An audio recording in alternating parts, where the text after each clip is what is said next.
जैसे पूरे अधिक मास के हर महीने के जब व्रत पूर्ण हो जाएं तो प्रयास करा करो कि हम जो है रिटर्न बढ़ा प्रयास करा करो कि हम व्रत का उद्यापन अवश्य करें। उद्यापन मूल है। व्रत की एक एक बात को हमको समझना है, व्रत की एक एक चरित्र को हमको ध्यान करना है। प्रदोष की कथा में लिखा है, त्रयोदशी व्रत की कथा में लिखा है, प्रदोष की व्रत की कथा में लिखा है कि सुबह ब्रह्म मुहूर्त में उठो, स्नान करो। ठीक है, केवल प्रदोष से मतलब नहीं है। एकादशी का अगर व्रत कर रहे हो तो उसमें भी वर्णन है, ब्रह्म मुहूर्त में उठो, स्नान करो। ठीक है। दूसरा, आसन लगाओ स्नान करने के बाद, काय का अभी बताया था, जम के बोलो कुसा का। 5 चीजों के लिए कुसा का आसन सर्वश्रेष्ठ है। 5 बीमारियों के लिए, 5 रोगों के लिए कुसा का आसन सर्वश्रेष्ठ। पहला, नेत्र के लिए,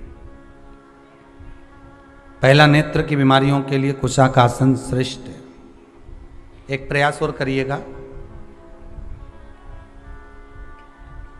जिस समय पर किसी की आंखें आ जाएं, आंखें आना मालूम है ना, आंखें आने का मतलब ये नहीं होता कि 2 की जगह और 4 आ जाएंगे।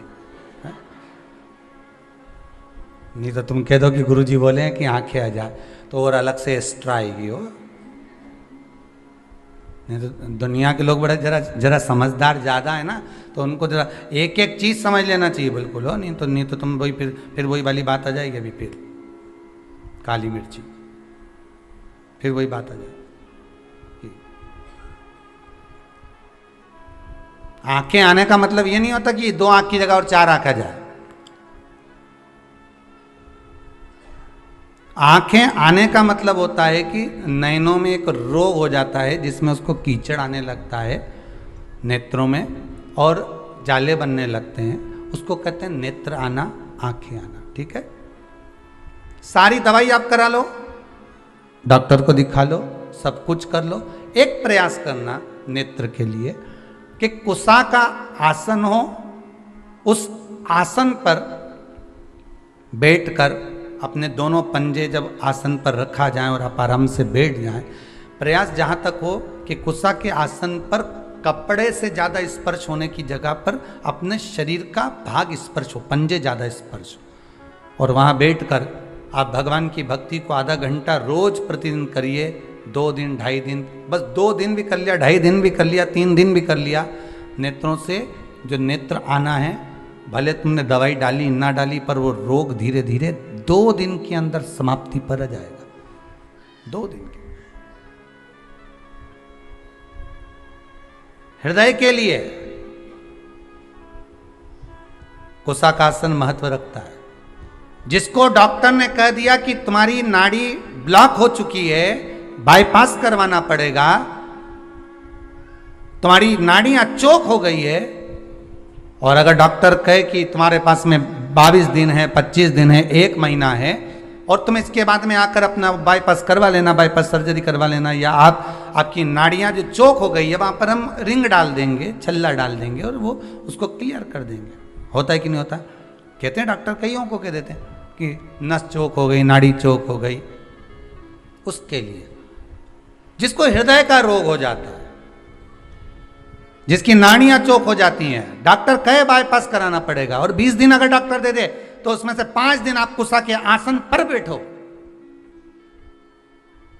5 दिन तक प्रयास करना कि कुसा के आसन पर जितना प्रयोग कर सको। अगर कहीं बैठे भी हो कुसा के आसन पर, कहीं आप सोफे पर बैठे हो, गादी पर बैठे हो, पलंग पर, जहां बैठे हो वहां उस कुसा को बिछा लो थोड़ी देर के लिए।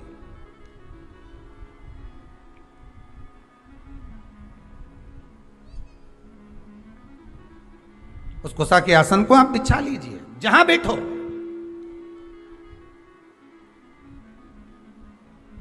वो तो लोगों को थोड़ी सी कुसा का आसन लगाते थे, आजकल तो कपड़े का आसन, ऊन वाला आसन, ये सब जोरदार गद्दे वाले आसन, कढ़ाई वाला आसन। जब जाए कहीं से दुकान पे से ऐसा ऐसा आसन लाए कि उसको बिछा दिया। अब फैशन में बिछे, दूल्हा दुल्हन के नीचे पहले कुसा का आसन बिछा के शादी फेरे पड़ा। अब आज के ज़माने में तो इतनी बड़ी कुर्सी है उनकी भी जोरदार, उस पर बिठा है, वो भी पूरा लहंगा महंगा नहीं, फिला ही नहीं बिठा, फिला फिर बैठा।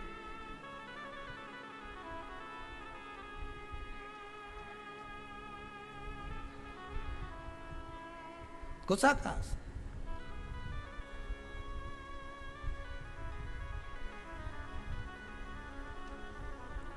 दूसरा, पहला नेत्र का रोग, दूसरा हृदय का रोग, ठीक है। तीसरा शरीर की चर्म रोग, चमड़ी का रोग। जब चमड़ी कहीं से कालेपन पर आ गई, कहीं झुर्रियाँ पड़ने लगी, चेहरे के नीचे, नेत्र के नीचे थोड़ा सा कालापन अगर आ गया तो फिर कुसा के आसन का प्रयोग करिए, कुसा के आसन पर बैठना प्रारंभ करिए। तीसरा है चर्म। चौथा, कुसा के आसन के लिए उदर से जुड़ी हुई जितनी भी परेशानियां होती हैं, आपको उदर से जुड़ी हुई जितनी भी परेशानियां हो, प्रयास करिए कि आप पूजन कुसा के आसन पर बैठकर करेंगे तो आपके उदर से जुड़ी हुई जितनी भी परेशानियां हैं, भोजन नहीं पचना, एसिडिटी होना, आदि, आप कर कर देखिए, कुसा के आसन पर बैठ कर देखिए, आपको उसमें आनंद की अनुभूति हो जाए, सुख मिले।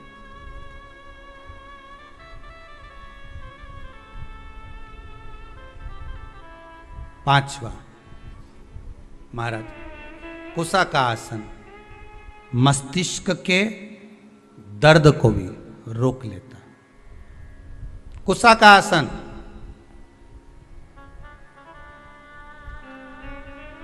ज्यादा जब मस्तिष्क में दर्द हो, कुसा का आसन तुम्हारे घर में हो, उस पर पांव रखकर 7 मिनट, 8 मिनट, 10 मिनट खड़े हो जाओ, भगवान का नाम जाप करो, जो मंत्र आपको आता हो, जिस मंत्र से आप जुड़े हो, जिस मंत्र को आप जप सकते हो, ओम नमः शिवाय, श्री शिवाय नमस्तुभ्यम, ओम, जो राम कृष्ण शिव जो तुम जप सकते हो वो मंत्र जपो, वो मंत्र का स्मरण आप करो और उस मंत्र को आप जपो खड़े रहकर।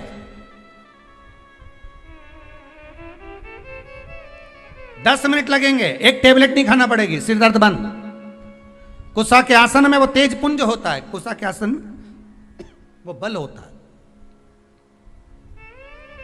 कुसा के आसन में वो बलता रहती है महाराज, कुसा के आसन में वो तेज पुंजता रहती है, आपको वो बल प्राप्त होता है। तो प्रदोष व्रत का नियम जो आप ले रहे हैं, प्रदोष व्रत को जो आप श्रवण कर रहे हैं, उसको जरा ध्यान से सुनिएगा। वास्तु दोष, पितृदोष, काल सर्प दोष, पहले के जमाने में ये तीनों नहीं होते थे। क्यों? क्योंकि घर की माताएं घर के मटके में से पानी भर कर ले जाती थी। मटका पितरों का स्थान है, परिंदा पितरों का स्थान है, उसमें से पानी लिया, रसोई घर से निकली, रसोई घर मकान के केंद्र में होता था, पूरे वास्तु का केंद्र बिंदु रसोई घर होता है। उस रसोई घर में से जब पानी लेकर जाती थी तो पितरों के परिंदे में से लिया तो पितृदोष, और मकान में से लेकर जाती थी तो वास्तु दोष। शंकर जी को जब चढ़ाती थी तो ये दोनों दोष समाप्त रहा कर। प्रदोष व्रत के अंदर लिखा हुआ है, व्रत करने वाले को ब्रह्म मुहूर्त में प्रातः के समय में स्नान करना चाहिए। जिसके यहाँ किताब होगी पढ़ लेना, ठीक है। स्नान करना चाहिए। फिर स्नान के बाद फिर ये जो बाजार में जो कुसा के आसन मिलते हैं, आप अगर बोलकर बनवाएंगे कि हमको बिल्कुल ओरिजिनल कुसा का आसन चाहिए, हमको असली कुसा का आसन चाहिए, तो आपको प्राप्त होगा। जिनके चेहरे पर आंखों के नीचे कालापन हो जाता है, कुसा का आसन वहां भी काम आता है। कि आप थोड़ी देर, आधा घंटा, 20 मिनट, 25 मिनट जब भगवान की सेवा कर रहे हो, कुसा के आसन पर बैठ जाइए। आपको किसी क्रीम की जरूरत नहीं पड़ेगी, किसी आपको पाउडर की जरूरत नहीं पड़ेगी। आप कुसा के आसन पर बैठकर भगवान का भजन करो। जितनी देर बैठ सकते हो उतनी देर कुसा के आसन पर बैठो।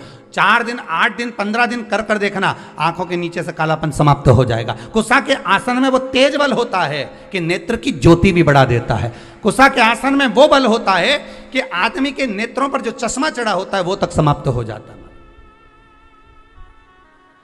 पर लोगों ने कुस्सा का आसन हटा हटा कर आज के ज़माने में नया नया ये सब मार्केट में जोरदार जोरदार आसन आए, टंगा रे, कपड़े का आसन मिल रहा है, ऊन का आसन मिल रहा है, इसका आसन मिल रहा है, तो लोग लो मना नहीं है, पर आसन पर भी तुम कुस्सा का आसन लगाओ। पर कुस्सा के आसन पर बैठकर जो तुम अनुष्ठान करोगे, कुस्सा के आसन पर बैठकर जो तुम भगवान चर्चा करोगे, उसका एक बल बढ़ता है। कुस्सा के आसन, कुस्सा क्या है?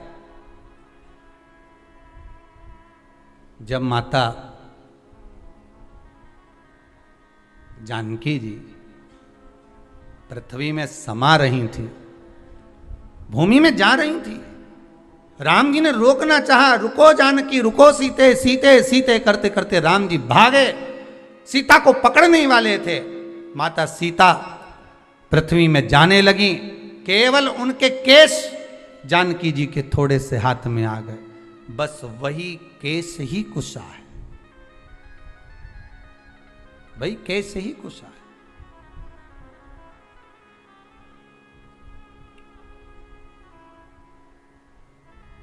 जिस दिन आपका मन कहीं नहीं लगे, बेचैनी अंदर से हो रही हो, भीतर से,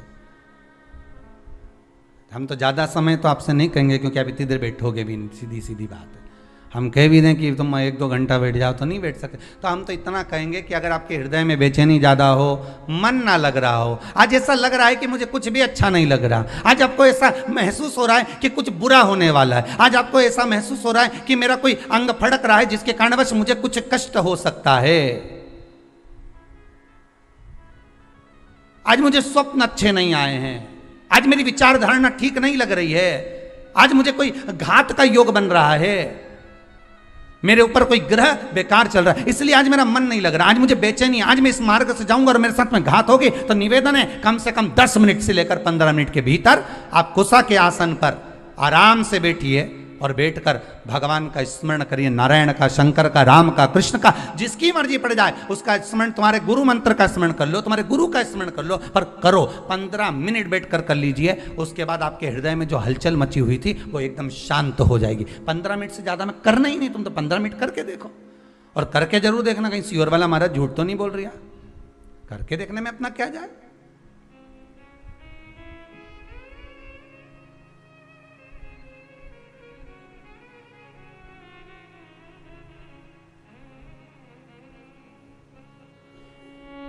कर देखो, 15 मिनट बैठ जाए, जब हृदय हलचल हो जाए, हृदय में कहीं मन चित्त वृत्ति सब डामाडोल हो रही हो, लग रहा हो कि आज कुछ बुरा होने वाला है, बैठ जाओ कुसा के आसन पर, बैठ जाइए। पर उस कुस्सा में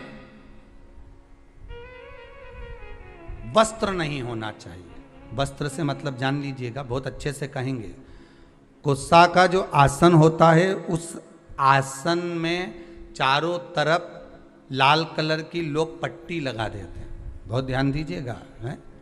आसन कुस्सा का अगर है तो उसमें जो नायलॉन प्लास्टिक की बद्दी से उसको सिल सिल के बनाते हैं, ये भी हमारे इसमें नहीं है। हम केवल कुस्सा के आसन की बात करते हैं, और कुस्सा का आसन अगर बना सकती है तो केवल घर की नारी ही बना सकती है। घर की नारी कैसे बनाएगी? उसको धागे से सिलती जाएगी, धागे से सिलेगी, आसन तैयार कर लेगी, और उसमें कोई प्लास्टिक नहीं होगा, उसमें कोई पॉलीथीन नहीं लगी होगी, उसमें कोई पन्नी नहीं लगी होगी, केवल उसमें धागा लगा हुआ होगा, धागा, और उसमें कोई किनारी नहीं। जब तक चले चले फिर उसको सिल लीजिए। पर आसन कुस्सा का हो जो केवल आपकी भक्ति के लिए हो, उसको थोड़ी देर बाद आप उठा के रख दो, बैठे हो जब तक बैठो, उसके बाद उठा दो, उसको लपेट कर रख दीजिए। और होता है कहीं कहीं आपने दर्शन करा होगा, बिना किन्नौर का भी आसन आता है। आप लोगों को तो ज़्यादा मालूम होगा क्योंकि आप लोग मार्केट ज़्यादा घूमते रहते हो, तो बड़े बड़े मॉलों में जाते रहते हो, तो आप लोगों को तो ज़्यादा मालूम होगा कि कुस्सा का जो आसन होता है, उस कुस्सा के आसन की महत्वता को अगर व्यक्ति जानता है तो वो कुस्सा के आसन पर बैठकर भगवत भजन करेगा। कई लोग पूछते हैं, महाराज जी शंकर जी का भजन करना है तो कौन से आसन पर बैठना है, देवी जी का भजन करना है तो कौन से आसन पर बैठना है, लक्ष्मी जी को प्राप्त करना है तो कौन से आसन पर बैठना है। माला कौन सी जपना है? शंकर जी को जपना है तो कौन सी माला से जपना है? भगवान नारायण को जपना है तो कौन सी माला से जपना है? लक्ष्मी जी को जपना है तो कौन सी माला से जपना है? तो सीधा सीधा यहाँ तो शास्त्र में तो लिख दिया उन्होंने कि लाल कलर का आसन पे देवी जी की आराधना होती है, काले कलर के आसन पर शंकर की आराधना होती है, नारायण की आराधना कुशा के आसन पर होती है, तुलसी की माला से भगवान राम कृष्ण हरि का दर्शन आप स्मरण कर सकते हो, रुद्राक्ष की माला से शंकर और पार्वती का स्मरण कर सकते हो, कमल गट्टे की माला से आप लक्ष्मी का स्मरण कर सकते हो, हल्दी की माला से आप सरस्वती का स्मरण कर सकते हो। ये तो सब शास्त्रों में लिख दिया कि आप इस माला से इसको जप सकते हो, आप इसको प्राप्त कर सकते हो। पर अगर हमारे पास में कुछ भी नहीं है, कोई काला आसन नहीं, कोई लाल आसन नहीं, कोई ये आसन नहीं, तो आप कुशा का आसन, मात्र कुशा का आसन बिछा लीजिए, बहुत बस परमात्मा प्राप्त कर लेगा। जिस देवता को भाग दोगे, देवी को, देवता को, शंकर को, नारायण को, राम को, कृष्ण को, जिस देवता को आप भाग दे रहे हो उसको प्राप्त हो जाए। उद्यापन करते हो किसी व्रत का? बोलो हर हर महादेव। उद्यापन करते हो व्रत का? संकट सोमवार का व्रत करते हो तो उद्यापन करते हो, 16 सोमवार का व्रत करते हो तो उद्यापन करते हो। कोई भी व्रत आपने करा, संतोषी माता का करा, एकादशी का करा, प्रदोष का करा, तो उद्यापन करते हो। उद्यापन का मतलब क्या होता है? समापन करना मतलब कोई धार्मिक कार्य कर देना, हवन कर देना, पूजन कर देना, अभिषेक कर देना, मतलब उद्यापन हो गया। अभी सावन के महीने में लोगों ने अभिषेक करा तो उद्यापन करा होगा कि हमने इतने 1 महीने तक भगवान शंकर का अभिषेक करा, हमें उद्यापन करना, हवन करवा दिया, पूजन करवा दिया, हो गया उद्यापन। उद्यापन का मतलब क्या होता है? उद्यापन का महत्व क्या है? केवल कार्यक्रम जो एकादशी करी थी उसके उद्यापन कर दिया, चतुर्थी करी उसका उद्यापन कर दिया, चौथ माता का उद्यापन कर दिया, छठ माता का उद्यापन कर दिया, तीज माता का उद्यापन कर दिया, हमने ये वाली माता जी का उद्यापन। उद्यापन का मतलब है क्या? पंडित जी से पूछो तो कहेंगे उद्यापन कराना है महाराज जी, तो कह आप ये सामान लिया, उद्यापन हो जाए। उद्यापन होगा, सामान भी लाना पड़ेगा, पूजन भी होगा, हवन भी होगा, यज्ञ भी होगा, अनुष्ठान भी होगा, ब्राह्मण आएगा भी, पूजन भी कराएगा। पर उद्यापन का मतलब क्या है? उसका महत्व क्या है? पशुपतिनाथ का व्रत करो तो उद्यापन में 1 श्रीफल, 108 कोई भी दाने और 11 रुपए शंकर जी को समर्पित कर दिया, उद्यापन हो गया। उद्यापन का मतलब क्या है? हमने व्रत को पूर्ण कर दिया, इसका मतलब उद्यापन हो गया। अभी अभी ये बड़े बड़े जो तीज होते हैं ना, चतुर्थी आती है, कई माताएं उद्यापन करती है चतुर्थी का। हमारे यहाँ तो बहुत होता है, कई माताएं महिला मंडलों इकट्ठे हो के उद्यापन करती हैं। एक महिला मंडल ये इतने उद्यापन करेगी, फिर वो 16 उनको बुलाएगी, फिर 16 उद्यापन का मतलब है क्या? अगर कोई आपसे पूछ ले, कभी अनायास आपके ही बच्चे पूछ सकते हैं, मम्मी उद्यापन का मतलब, तो क्या जो अपन ने व्रत करा उसका समापन, तो उसका समापन तो वैसे ही हो जाता है, फिर उद्यापन करने की क्या जरूरत है? समापन का मतलब क्या होता है कि तुम एकादशी करते करते करते करते आओ, 26 एकादशी पूरी हो जाए, 27 पे छोड़ दो, हो गया उद्यापन। फिर तो उद्यापन का मतलब ये होता है, उद्यापन की महत्वता ये होती है कि आपने जो व्रत करा, इतने समय से आप एकादशी कर रहे हो, प्रदोष कर रहे हो, 16 सोमवार कर रहे हो, सोमवार का व्रत कर रहे हो, चतुर्थी का व्रत कर रहे हो, छठ का व्रत कर रहे हो, पंचमी का व्रत कर रहे हो, तीज का व्रत कर रहे हो, जो भी व्रत आप कर रहे हो उसका उद्यापन का मतलब होता है कि जो हमने व्रत करा, ये व्रत हमारा अभी इधर उधर घूमता रहा। ठीक है, उद्यापन नहीं होता तब तक तुमने जितने व्रत करके रख रखे हैं ये सारे इधर उधर डोलते रहे, ये भटकते रहते हैं और इनमें से पुण्य हमारा छिन्न होते रहता। जैसे एकादशी से समझ लो या प्रदोष से समझ लो, प्रदोष का व्रत करा, एकादशी का व्रत करा, और एकादशी का व्रत करने के बाद आपने 4-5 दिन तक झूठ बोल दिया, आड़ा टेढ़ा बोल दिया, आप शब्द बोल दिया, तो तुमने जो व्रत करा उसका पुण्य तो छिन्न होता रहा, उसका पुण्य तो जाता रहा, समाप्त होता रहा। और अगर आपने उद्यापन कर दिया तो अब वो पुण्य समाप्त होगा क्या? अरे बोलो जम के नहीं। आपने चतुर्थी का उद्यापन कर दिया, तीज का उद्यापन कर दिया, छठ माता का उद्यापन कर दिया, आपने जिस उद्यापन को करा उसके बाद में आपका पुण्य जितने 16 सोमवार, इसलिए कहते हैं 16 सोमवार अगर कर रही हो तो इसको करने के बाद हाँ कोई परेशानी आ जाए, कोई समस्या आ जाए तो भले आगे बढ़ा लो, पर यह नहीं कि अभी हमारे पास समय नहीं मिल रहा तो हम उद्यापन नहीं जल्दी करना चाहिए। जितना जल्दी बन सके उतना उद्यापन एक बार का कर लो। जैसे ही प्रदोष 11 हो जाए, 26 हो जाए, 26 प्रदोष होने के बाद एक बार मन में कर लेना चाहिए कि एक बार का मेरे को उद्यापन करना है। 26 एकादशी हो जाए, मन में कर लो कि एक बार का मुझे उद्यापन करना है। 16 सोमवार पूरे हो जाए, एक बार का मुझे उद्यापन करना है। पशुपति व्रत हो जाए, एक बार का मुझे उद्यापन करना है। चतुर्थी तुम्हारी पूरी हो जाए, एक बार का उद्यापन करना है। मतलब मन में ये बनाकर चलना है कि एक बार मुझे उद्यापन करना है। उद्यापन करने से क्या होता है, तो कहा उद्यापन, माताएं जितने व्रत करती जाती है, अगर उसका उद्यापन करती चली जाती है, उद्यापन करती चली जाती है, तो नारी बेधव्य होकर नहीं जाती, अखंड सौभाग्य लेकर जाती है। पर माताओं की आदत ये हो गई है कि अभी मैं बाद में करूंगी, इस साल नहीं करूंगी, अगले साल करूंगी, अगले साल से अगले साल करूंगी, तो उसका पुण्य समाप्त छिन्न होते चले जाता है। वो पुण्य उसके खाते में नहीं जाता। एक बार पैसा बैंक में जमा हो गया तो फिर सिग्नेचर से ही निकलेगा। एक बार पुण्य करने के बाद, एकादशी करने के बाद, प्रदोष करने के बाद, चतुर्थी करने के बाद, जब तुम्हारी पूर्ण तरह से 26 एकादशी हो जाए, 26 प्रदोष हो जाए, तो एक बार व्रत का उद्यापन जरूर करो, जिससे ये 26 प्रदोष मेरे खाते में लिखी हुई पड़ी रहे। फिर मुझे जब जरूरत पड़े तो तब खाते में से निकालो और दे दो। तब तो मतलब अब तुम करे जा रही, एक बार उद्यापन नहीं करा तो भगवान भी सोचे ना जाने कब प्राण छोड़कर चली जाएगी और इसके खाते का सारा माल बहू खाएगी। सीधी बात है, जितनी छोड़कर जाओगे घर में, जो घर में छोड़कर गए हो वो तो दूसरा ही खाएगा ना। और तुम्हारे खाते का तो तुम्हारे सिग्नेचर के बगैर किसी को नहीं मिले। कई लोग तो मर के चले गए और जाने के बाद जो ये बीमा करवाया था, जो सामान पैसा इतना इधर उधर पड़ा था, वो तो उसके खा चाहिए।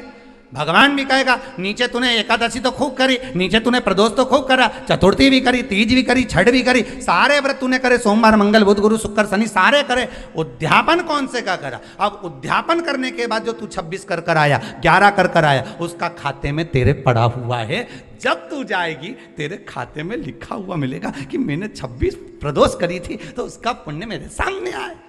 और तूने ताली बजाई, जैसे राजा महाराजा ताली नहीं बजाए, ने दासी दौड़ के आ जाए, बस तू वहां जाके ऐसी ताली 3 बार बजा देना, हर हर महादेव के ने प्रदोष सामने, ने एकादशी सामने,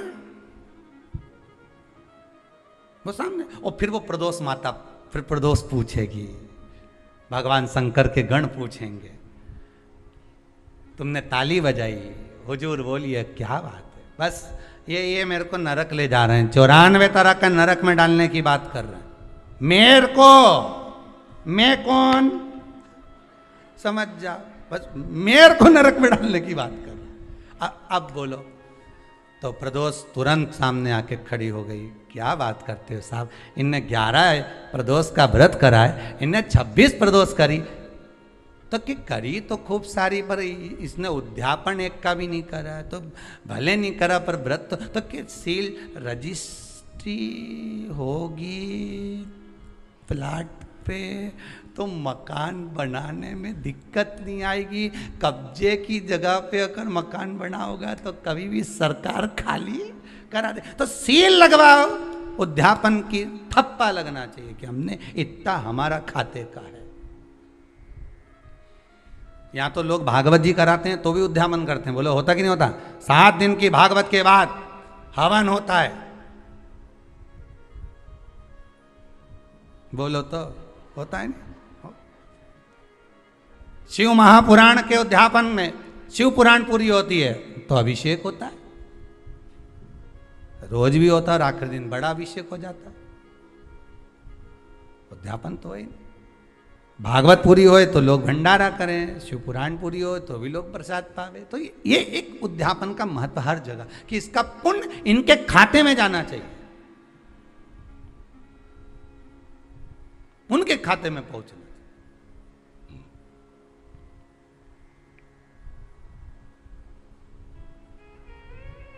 अब सारा गुरुवार का व्रत गया कहाँ, हम तो खूब करे। ऊपर जाते से तुम भगवान गुरु महाराज से लड़ोगे, बृहस्पति देवता से, क्यों हमारा व्रत कहाँ गया, हमने तो इतना करा था। बृहस्पति महाराज बोले करा तो था पर सिल ठप्पा नहीं लगा था, कब्जे की जगह पे बैठे थे, जा धक्का मार निकाल दिया। अगर रजिस्ट्री होती तो बात दूसरी होती। हाँ अगर रजिस्ट्री होती तो बात दूसरी होती। कब जाकर कर बैठे हो तो फिर नहीं हो सकता।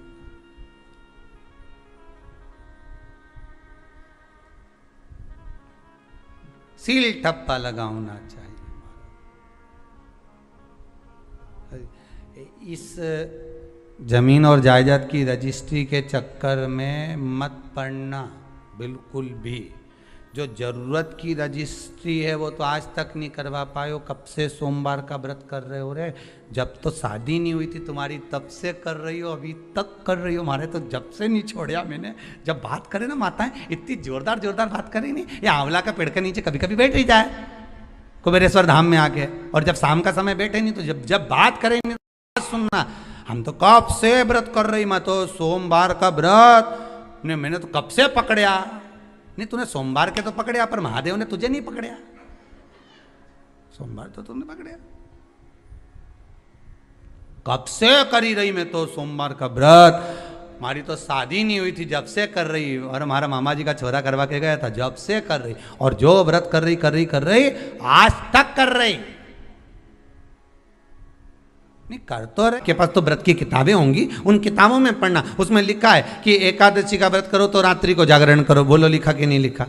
भगवान का भजन करो। प्रदोष का व्रत करो तो प्रदोष के दिन जागरण करो। पूर्णिमा का व्रत करो तो पूर्णिमा के दिन जागरण करो। हरताली का व्रत करो तो हरताली का जागरण करो। तीज का व्रत करो तो तीज का जागरण करो। क्यों लिखा कि जागरण करो?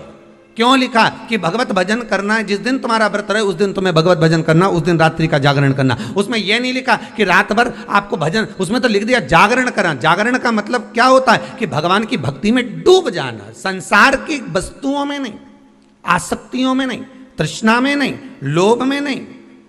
हमें परमात्मा के चरणों में डूब जाना है। रात्रि भर हमें उसका स्मरण करके सोना है। भले आप आधा घंटा सोएं, ये भी नहीं कहते कि पूरी रात तुम बैठ के मंजीरा बजाओ, सीताराम सीताराम करते, और तुम्हारे बस का है भी नहीं रीजी जी हो। फालतू की बात हम कह भी दें और तुम सोचो कि कर लो तो तुम करो भी नहीं हो, कहीं का बोल देते हो। हाँ ये जरूर है कि कहीं का महाराज बोल दे कि बस रात भर मंजीरा बजा के सीताराम कहेगी तो हंडा जरूर निकलेगा, तो तुम जरूर कर लोगे, फिर कर सकते हो। पर वैसे कहीं का कह दे तुमसे कि फिर ये क्रम हो, बहुत मुश्किल।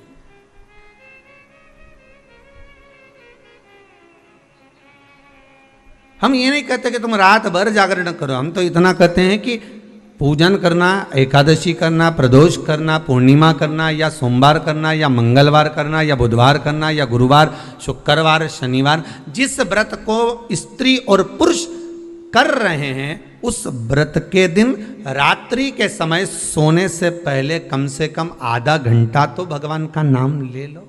कितना घंटा? अरे बोलो तो जम के आधा घंटा, बहुत। और वो भी किस लिए? क्योंकि पुराण में लिखा है जागरण। हम ये नहीं कहते कि पूरी रात करो, आप तो बस केवल आधा घंटा भी कर लोगे ना तो भगवान स्वीकार कर लेगा। पर काय से करना जागरण? शरीर से नहीं। काय से करना? निर्मल मन सो मोहि पावा, मोहि छल छिद्र कपट ना भावा। मन से करिए। हम भगवान को दुनिया की सारी वस्तु देते हैं पर भगवान को हम मन नहीं दे पाते। मंदिर में खड़े होकर भी हमको बेटा बेटी से बात करे, पत्नी पति को फोन लगाए, पति पत्नी को फोन लगाए, सास बहू को लगाए, बहू सास को लगाए, भतीजा भतीजी को लगाए, बहन भाई को लगाए, तो भी मंदिर में पूजन कर रही है और फोन आ गया तो भी कह देगी मुझे तेरी बड़ी याद आ रही हो।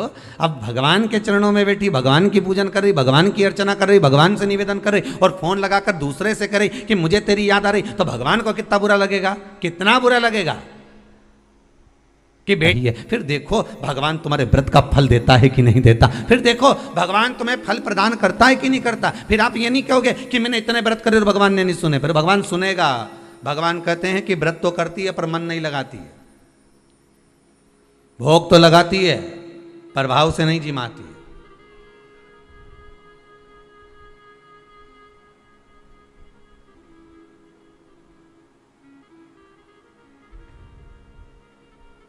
अब भोग तो ऐसा कोई भी लगा दे। दुर्योधन ने लगाया था ढेर सारा, लड्डू ने, पेड़ा ने, गुलाब जामुन ने, इमरती ने, भजिया ने, पकोड़ा, सब बनाया ढेर। खूब सारा बनाया, पर अब ढेर तो बनाया, पर भगवान के भाव से बुलाया।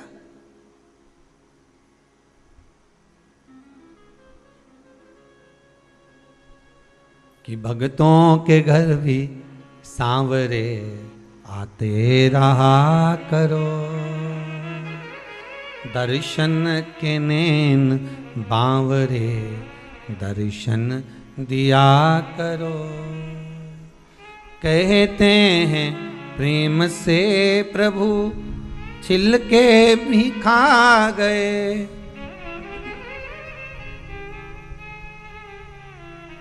कहते हैं प्रेम से प्रभु छिल के भी खा गए।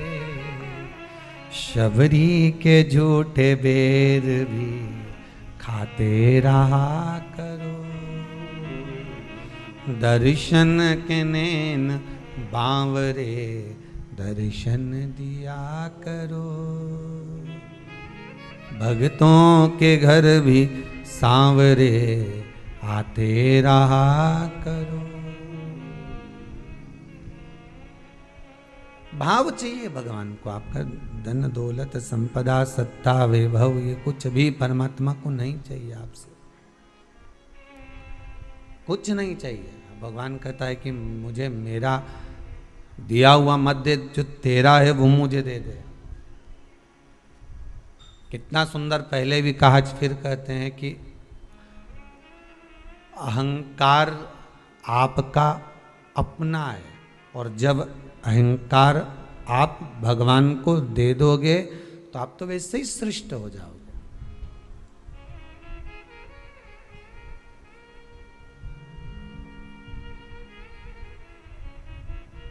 एक संत ने बड़ी सुंदर बात की। एक बहुत सुंदर वैश्या, बहुत सुंदर, अति रमणीय, बड़ी सुंदर,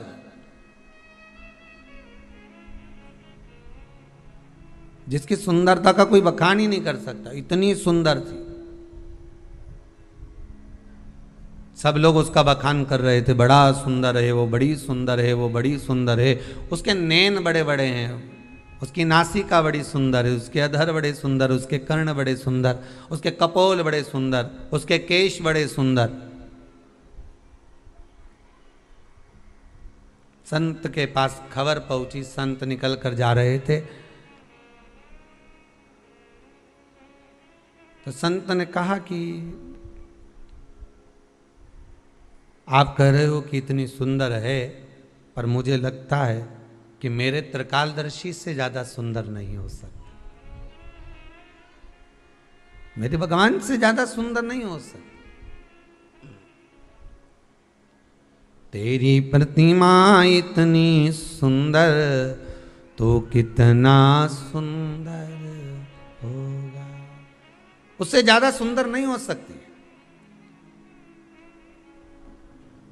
संत ने कहा चलो हम भी चलकर देख लेते हैं, पर हम उसके घर के अंदर प्रवेश नहीं करेंगे, बुलाओ उसको बाहर।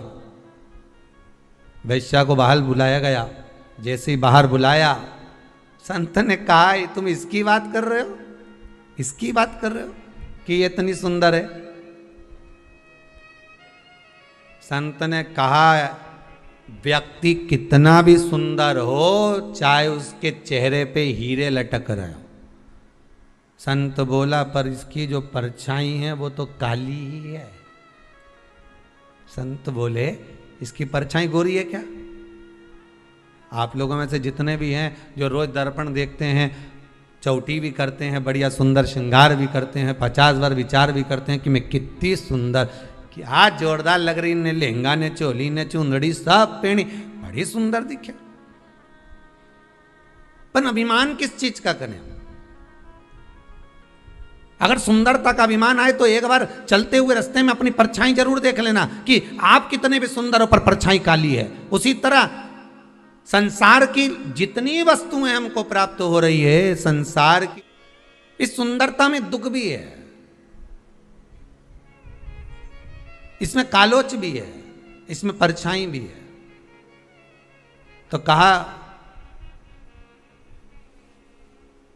परछाई किसकी नहीं दिखती? एक समय, एक पल, एक घड़ी, एक क्षण प्रतिदिन हर मनुष्य को प्राप्त होता है जिस समय पर मनुष्य की परछाई नहीं दिखती है।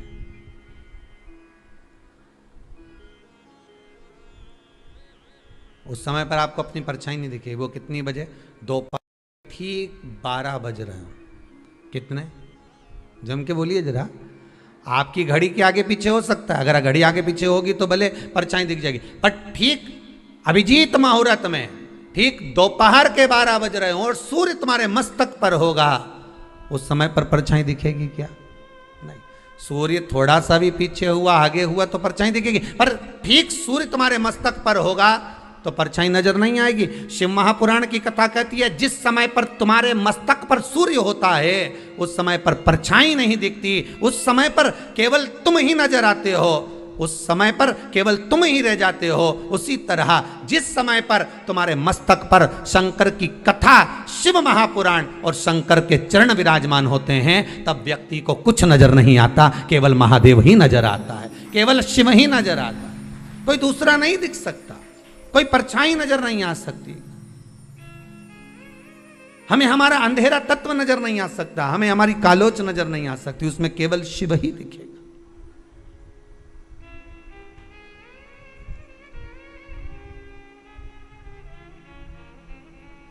उसके सिवाय कोई दूसरा नजर नहीं आएगा। अगर नजर आएगा तो केवल एक शंकर ही नजर आएगा, केवल एक शिव, उसके सिवाय कुछ नहीं।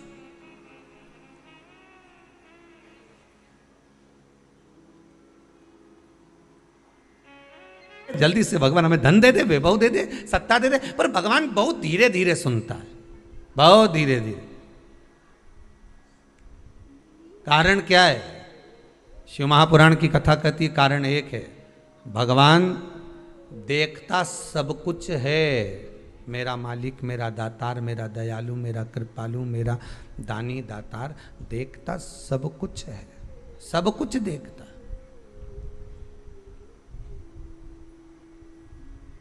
पर फैसला देर से देता है। देखता है वो, तुम्हारे केवल एक 2-4 दिन तुम व्रत कर लो, 2-4 सोमवार के व्रत कर लो, उसमें तुम सोचो कि भगवान हमारी मनोकामना पूर्ण कर दे।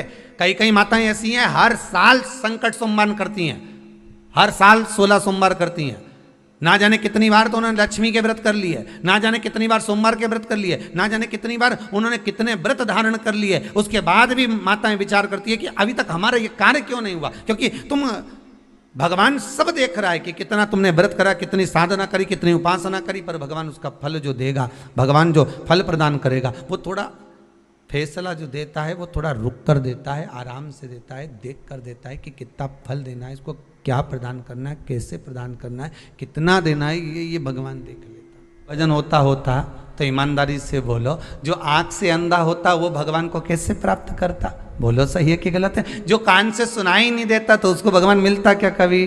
क्योंकि ये तो कथा ही नहीं सुने, बेड़ा है, तो इसको भगवान कहाँ से मिलेगा? और जिसके हाथ नहीं होंगे उसको भगवान मिलता कि नहीं मिलता? तो कहते इसके तो हाथ ही नहीं, इसने तो सेवा नहीं करी, इसने तो दान नहीं करा, इसने तो पुण्य नहीं करा, तो इसको भगवान कैसे मिलेगा? जो पाँव से विकलांग होता उसको भगवान मिलता क्या? अगर शरीर से भगवान मिलता होता तो भगवान कभी प्राप्त नहीं होता। भगवान तो तुम्हारा हाथ देखे ना पाँव देखे, ना तुम्हारा ये मुंडा देखे, भगवान कहीं नहीं देखे, भगवान तो एक चीज देखे कि इसका मन कितना क्लीन है, भगवान तो मन देखे। अब तुम भले खजूर वाली बनाओ चाहे इससे वो बक्कल लगाओ, भगवान के कोई फर्क नहीं पड़े तुम्हारा वो खजूर से, और भगवान के कोई नहीं फर्क पड़े तुम्हारा वो बक्कल से। भगवान तो के बक्कल की जगह अक्कल हो तो बात दूसरी है, बाकी भगवान के ये मतलब नहीं कि तुम्हारा बक्कल क्या है खजूर क्या है। भगवान तो केवल देखे निर्मल मन सोई सो मोहि पावा, मोहि छल छिद्र कपट ना भावा, मुझे मन चाहिए तेरा। और हम भगवान को सब कुछ दे देते हैं। ऐसा संसार का कोई मानव नहीं जो भगवान को नहीं देता। कि तिरुपति गए थे, क्या देकर आए? तो क्या हम बाल दिया है, देखे आए कि नहीं आए? अरे बोलो तो सही, गए थे दिया है, ठीक है। तो किसी ने पूछा किसको देकर आए? जम के तो बोलो जरा, किसको दिया? तो कि भगवान के दिया। अच्छा,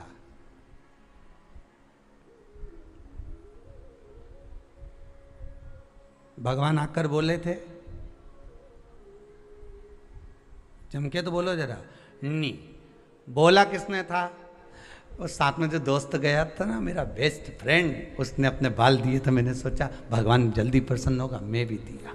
मना नहीं है, बालाजी को बाल चढ़ाओ, हम मना नहीं करेंगे, पर बात केवल इतनी सी है, बाल तो देकर आए, रुपया भी खूब देकर आए, पर मन नहीं देकर आए। भगवान कहता है मुझे इन सब वस्तुओं से ज्यादा हो रही हो, पर निवेदन है नहीं, अभिमान नहीं आना। अहंकार में 3 गए, धन वैभव और वंश, ना मानो तो देख लो रावण, कौरव और कंस, ये तीनों अभिमान में चले गए, अहंकार में चले गए। धन भी गया, वैभव भी गया, वंश भी गया, रावण भी गया, कौरव भी गया, कंस भी गया, सब अभिमान में चले गए, सारे अहंकार में चले गए, सब अभिमत्ता में चले गए, सारे गए। व्रत करते समय हमारा अभिमान हमारे सामने नहीं आना चाहिए, दान करते समय हमारा अभिमान हमारे सामने नहीं आना चाहिए। वो नाम चला कहां गया? बस यही शिव महापुराण की कथा कहती है कि अभिमान के नाम के साथ में, अहंकार के साथ में तुम्हारा कितना बड़ा उदा है, कितना बड़ा पद है, उससे मतलब नहीं होता। महाराज, निर्मल मन अगर आपका है, चित्तवृत्ति आपकी मन निर्मल है, तो भगवान को पाना, उसमें औधा ना निकलना।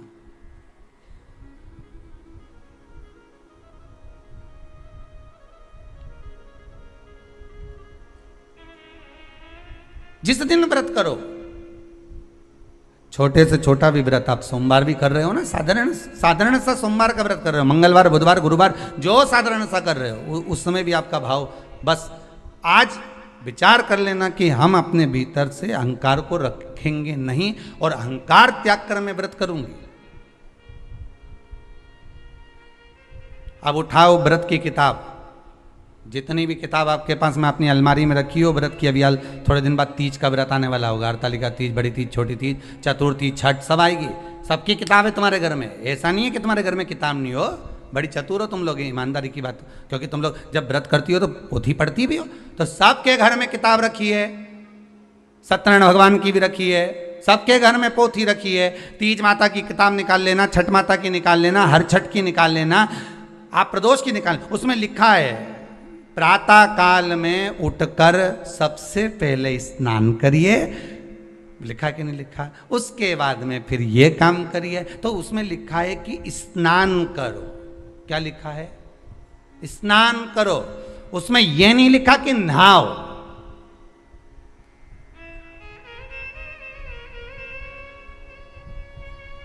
उसमें नहाने का नहीं लिखा, उसमें लिखा स्नान करिए।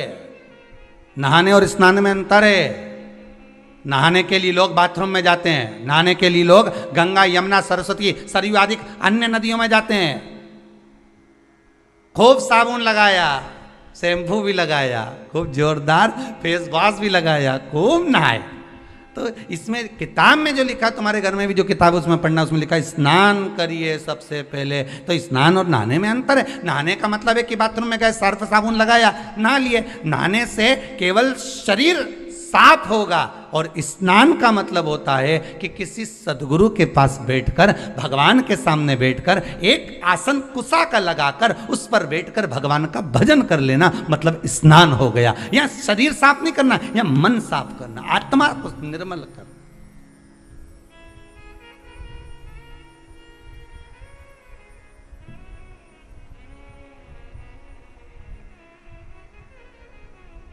आपसे कोई पूछे ना कि आपके स्नान कब से कर रही हो, तो तुम बिल्कुल जवाब दे सकती हो, लगभग मैं 2 साल से कथा सुन रही हूँ, मतलब 2 साल से मैं स्नान कर रही हूँ, मतलब 2 साल से भगवान की भक्ति में लगी हूँ, तो वो स्नान ही तो है। भगवान की भक्ति को धारण करना स्नान ही तो है। नहाने और स्नान में अंतर है साहब। गए, बाल्टी में पानी भरा और शरीर पर डाल लिया, साबुन लगा लिया, ये केवल नहाना है। कई लोग कहते हैं कि उसको ढूंढने के लिए हमको अमरनाथ जाना पड़ेगा, पर शिव महापुराण की कथा कहती है ना हमको अमरनाथ ढूंढने जाना है, ना हमको केदारनाथ ढूंढने जाना है।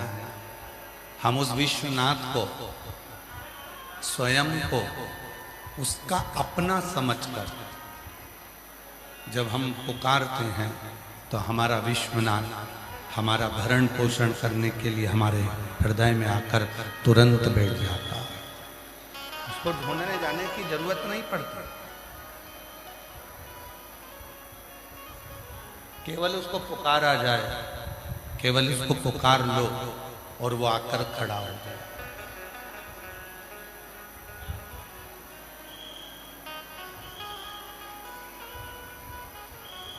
एक संबंध भगवान से बना लो, वो तुम्हारे सामने आकर खड़ा हो जाए। शिव महापुराण में शिव भक्त के लिए 4 गुण बताए गए।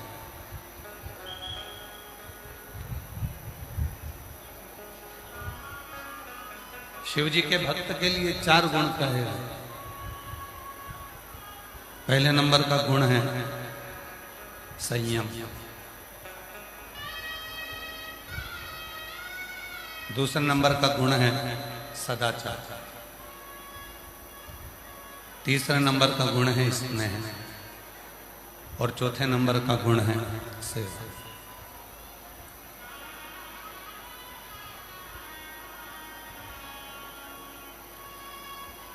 भगवान देवाधिदेव महादेव भगवान शंकर माता पार्वती जी को जब महाकाल वन में भ्रमण करा रहे थे, महाकाल वन में जब घूम रहे थे, भ्रमण कर रहे थे, तो भगवान महाकाल राजा ने, स्वयं भगवान शिव ने मां अम्बा जगदम्बा पार्वती जी को महाकाल वन में कहा था, पार्वती,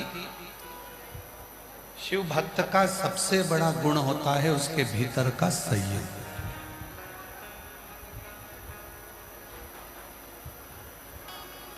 और जिसने अपनी जिंदगी में संयम को धारण कर लिया, जिसने अपने जीवन में संयम को धारण कर लिया, फिर वो जीव कभी भटकता नहीं। वो संयम कैसा? कहा, जब कोई भगवान का भक्त हो जाता है, पार्वती जब कोई शिव का भक्त हो जाता है, शंकर का उपासक हो जाता है, शिव भक्ति में जब कोई डूब जाता है, तो उस पर लोग आक्षेप लगाते हैं, ताना देते हैं, अपशब्द कहते हैं, आड़ा टेढ़ा कहते हैं। फिर भी वो अपने संयम को धारण करे, कुछ ना बोले, कुछ ना कहे, इंतजार करे।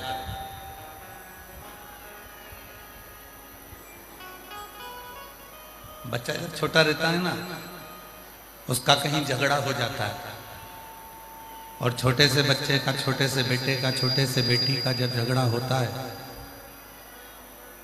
और जब उसका झगड़ा हो जाता है, तो वो झगड़े में रोता रोता जब घर जाता है, तब उसकी मम्मी उसके पापा कहते हैं, चल मैं चलता हूं, देखूं जरा तेरे को किसने मारा,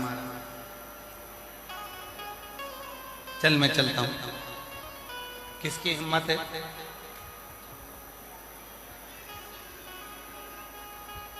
किसकी हिम्मत है जिसने तुझको मारा? चल मेरे साथ। मम्मी पापा तुरंत तैयार हुए, भाई भाऊ तैयार हुए और चल तुरंत।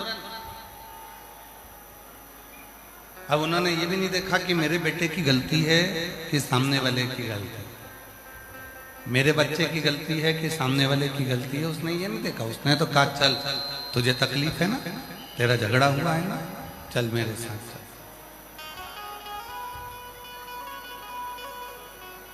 लेगा बस मेरा ओघड़दानी, मेरा शिव और माता जगत जननी जगदम्बा अम्बा पार्वती, शिव और शक्ति ऐसे ही। उसने ये नहीं देखा मेरे शंकर भगवान ने कि तुमने पाप कितना करा, मेरे शंकर भगवान ने ये भी नहीं देखा कि तुमने पुण्य कितना करा। मेरे शंकर भगवान ने तो केवल इतना देखा कि इसने मुझे पुकारा, इसने मुझे निवेदन करा, इसने मुझे पुकारा। और जब उसने पुकारा, जब उसने निवेदन किया, जब उसने पुकारा, बस मेरा देव अधिदेव महादेव, मेरा शंकर, मेरा उघड़दानी, मेरा शंभु, मेरा त्रिकालदर्शी, मेरा कैलाशी अविनाशी, मेरा शिव तुरंत उसी समय पर उसका साथ देने के लिए आ गया। संयम, उसको सबसे ज्यादा जरूरत होती है संयम की। उसको सबसे ज्यादा जरूरत है संयम। और जिसने अपनी जिंदगी में, अपने जीवन में संयम को धारण कर लिया, फिर उसको भटकना नहीं। थोड़ा संयम, सबसे ज्यादा संयम किस चीज को चाहिए? कहा 3 इंद्रिय ऐसी हैं जिनको संयम की जरूरत पड़ती है। बाकी की इंद्रियों को तो अपनी जगह पर है, पर 3 इंद्रियां ऐसी हैं जिनको संयम की जरूरत है। पहले नंबर पर जिह्वा को संयम की जरूरत है। दूसरा नंबर पर अपने नेत्र को संयम की जरूरत है। और तीसरा नंबर पर है अपनी श्रवण शक्ति, अपने कान, श्रवण, इसको संयम की जरूरत है। 3, 5 कर्मेंद्री, 5 ज्ञानेंद्री और 1 मन। 11 इंद्रियों में से केवल 3 इंद्रियां ऐसी हैं जिनको संयम की बहुत जरूरत है। ये 3 इंद्रियों पर जिसने संयम कर लिया, इन 3 इंद्रियों पर जिसने संयम को धारण कर लिया, समझ लो उसने सब कुछ कर लिया। पहला है अपनी वाणी पर संयम, अपनी जिह्वा पर संयम। कितना सुंदर कहा है किसी ने कि वाणी ऐसी बोलिए जो मन का आपा खो। जम के बोलिए जरा, वाणी ऐसी बोलिए जो मन का आपा। सबसे पहला 3 इंद्रियों में से सबसे पहला संयम है हमारी जिह्वा का संयम, हमारी वाणी का संयम। और इस वाणी के संयम पर ही सब कुछ है। आज के जमाने में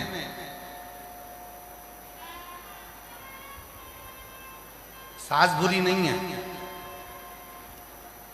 आज के जमाने में बहू भी बुरी नहीं है।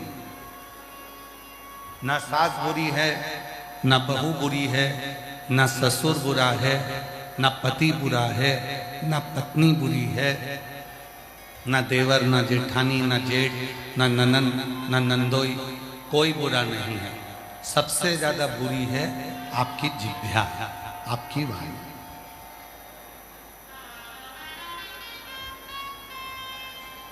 और जिसने अपनी वाणी पर संयम करा, जिसने अपनी वाणी को संयमित कर लिया, जिसने अपनी वाणी को संयम में रखना प्रारंभ कर लिया, उसकी जिंदगी सार्थक हो।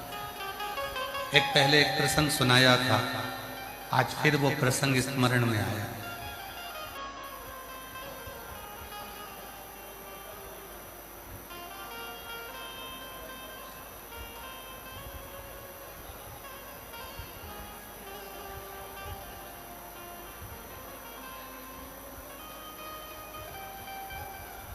एक नगर में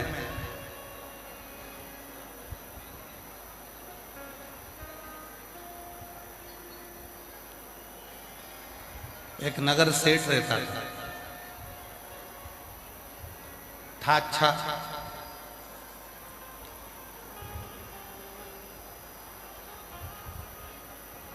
पर उसकी वाणी ठीक नहीं थी, बोलता हर कुछ था। एक दिन राजा ने उसको बुलाया और राजा ने कहा, अपने नगर का सेठ है, अपना फर्ज बनता है कि इसको अपना महल दिखाया। राजा ने नगर सेठ को बुलाया, महल दिखाया। सेठ जी से पूछा, बताओ सेठ जी महल कैसा बना? सेठ जी ने कहा, महाराज महल तो अच्छा बना, पर इसका दरवाजा बड़ा छोटा है। तो राजा ने कहा, दरवाजे से होना जाना क्या? सेठ जी बोले, महाराज दरवाजा छोटा है, जब तुम मरोगे तो तुम्हारी अर्थी कैसे निकलेगी? राजा को गुस्सा आ गया और राजा को क्रोध आया और राजा ने कहा, इसको बंद करो, अंदर जेल में ले जाओ, इसको ले जाओ, अंदर बंद करा जाए। राजा ने उसको कारागार में बंद कर दिया। थोड़ी देर बाद उसकी पत्नी आ गई। पत्नी ने कहा, महाराज मेरा पति यहां आया था। राजा ने कहा, तेरे पति को बोलने के लक्षण नहीं है, उसमें अकल नहीं है, हर कुछ बोलता है। तेरा पति ने महल देखा और महल देखकर कहा कि महाराज दरवाजा छोटा है, जब राजा मरेगा तो इसकी अर्थी कैसे निकलेगी? इतने में पत्नी बोली, महाराज मेरे पति को बोलने के लक्षण नहीं है, उसको क्या करना? अर्थी कैसे निकलेगी? पत्नी बोली, उसमें तो अक्ल नहीं है महाराज, उसको क्या करना कि अर्थी कैसे निकलेगी? अरे राजा को काट काट के निकाल देंगे। अब तो राजा को और गुस्सा आ गया। राजा ने उसकी पत्नी को भी बंद कर दिया। थोड़ी देर बाद उसका बेटा आ गया। बेटे ने कहा, महाराज मेरे माँ बाप आए थे। राजा ने कहा, तेरे पिताजी को बोलने के लक्षण और ना ही तेरी माँ को बोलने के लक्षण। तेरे पिताजी ने कहा, जब महाराज मरोगे तो तुम्हारी अर्थी कैसे निकलेगी? और तुम्हारी माँ कहती है कि काट काट के निकाल देंगे। इतने में राजा का लड़का बोला, महाराज मेरे माँ बाप को बोलना नहीं आता, उनको क्या करना? अर्थी कैसे निकलेगी? अरे राजा को अंदर ही जला देंगे। बस इतना कहा और राजा ने तीनों को छोड़ दिया। तीनों को छोड़ दिया। राजा को समझ में आ गया कि इंसान कितने भी उच्च पद पर बैठ जाए और उसकी वाणी अगर ठीक नहीं है तो वो निम्न पद का ही कहलाता है, वो उच्च पद का कभी नहीं कहलाता, वो निम्न पद का ही। सबसे ज्यादा जरूरी है वाणी की संयमिता। सबसे ज्यादा जरूरी है हमारे वाणी की संयम। 3 इंद्रियां ऐसी बताई गई है, जिन्होंने अपनी 3 इंद्रियों पर संयम करा, उन्होंने अपनी पूरी जिंदगी पर संयम कर लिया। पहले नंबर पर है अपनी जिह्वा, दूसरे नंबर पर है अपने नेत्र और तीसरे नंबर पर है अपनी श्रवण शक्ति। पहले नंबर पर है अपने जिह्वा। अपनी वाणी पर संयम करना चालू करो। ना सास बुरी है, ना बहू बुरी है, ना ससुर बुरा है, ना सास बुरी है, ना कोई बुरी ये वाणी है जो मुख से निकलती है, अपशब्द करती है, ताना देती है, आड़ा टेढ़ा करती है। केवल एक ये वाणी ऐसी है जो शब्द का तोल मोल कर जवाब नहीं देती। ये वाणी, और ये वाणी जिस दिन हमारे संयम में आ जाएगी, ये वाणी जिस दिन संयम में हो जाएगी, उस दिन भगवान को पाना दूर नहीं होगा। कितना सुंदर लिखा है शिव पुराण में कि दुनिया के लोग भगवान को पाने के लिए दुनिया की लिखी हुई स्तुति को गाना चाहते हैं। प्रत्येक संसार के जितने भी संत हैं, महात्मा हैं, जितने कथाकार हैं, जितने योगी, जितने सन्यासी, जितने तपस्वी, जितने साधक, जितने उपासक, सब आपसे निवेदन करेंगे कि ये वाली स्तुति पढ़ो, ये वाला स्तोत्र पढ़ो, ये वाला पाठ करो, ये वाला पाठ करो। और शिव पुराण क्या कहती है, वेद व्यास जी क्या कहते हैं, तुमरुका जी क्या कहते हैं। तुमरुका जी चंचुला देवी से कहते हैं, चंचुला देवी तुम्हें अगर कोई स्तोत्र नहीं आता, तुम्हें कोई स्तुति नहीं आती, तुम्हें कोई मंत्र नहीं आता, तुम्हें कोई साधना नहीं आती, तुम्हें कोई पूजन नहीं आती, तो तुम अपने दिल से, अपने भाव से, अपने मन से तुम भगवान को जो कहकर पुकारोगे, तुम्हारा भगवान उसी समय पर तुम्हारे सामने प्रकट हो जाए।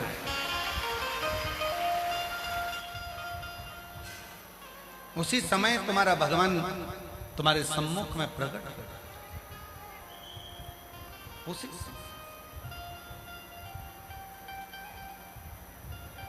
हम क्या कर रहे हैं? दुनिया के लोग क्या करते हैं? जो स्तुति दुनिया ने लिखी है वही स्तुति को गाने का प्रयास करते हैं। जो स्तोत्र दुनिया ने लिखा है उसी स्तोत्र को गाने का प्रयास करते हैं। कभी अपने मन से भी आप कुछ स्तुति को गुनगुनाओ, कभी अपने मन से भी उस परमात्मा के लिए कुछ स्तोत्र को गुनगुनाओ, कभी अपने मन से भी उस परमात्मा को कुछ पुकारो, कभी अपने मन से भी उस परमात्मा के स्मरण को पुकारो। कुछ स्तुति, कुछ मंत्र, कुछ साधना, कुछ अपने भीतर के होना चाहिए। कुछ स्तुति अपने भीतर की होना चाहिए, कुछ मंत्र अपने भीतर के होना चाहिए।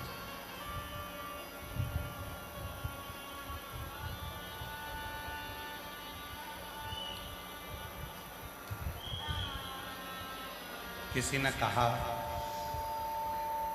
खूब अच्छे अच्छे पाठ करो भगवान मिल जाए। किसी ने कहा खूब अच्छे अच्छे स्तुति पढ़ो परमात्मा मिल जाए। किसी ने कहा हमने सोना नकली देखा, हमने चांदी नकली देखी, पर जैसे जैसे कलयुग बढ़ता चले जाता है वैसे वैसे इंसान भी नकली होता चले जाता है। इंसान भी नकली है और उसकी नकलीपन कहाँ नजर आता है? आप खुद अपने अंदर झांक कर देखना। तुम्हारे फेसबुक पर हजारों लोग जुड़े हुए हैं, तुम्हारे इंस्टाग्राम पर हजारों लोग जुड़े हुए हैं, तुम्हारे यूट्यूब पर हजारों लोग जुड़े हुए हैं, तुम्हारे व्हाट्सएप पर हजारों लोग जुड़े हुए हैं, तुम्हारे व्हाट्सएप पर हजारों ग्रुप जुड़े हुए हैं, हजारों लोग तुम्हारे फेसबुक पर हैं, हजारों लोग तुम्हारे ट्विटर पर हैं, हजारों लोग तुम्हारे यूट्यूब पर हैं, हजारों लोग तुम्हारे फेसबुक पर हैं और तुम उनको देखकर खुश होते हो।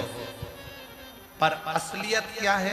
हजारों लोग तुम्हारे मोबाइल पर जुड़े हुए हैं तुम्हारे मित्र बनकर, पर सही मायने में कहना, क्या तुम जितने लोग घर में रह रहे हैं उनसे दिल से जुड़े हो?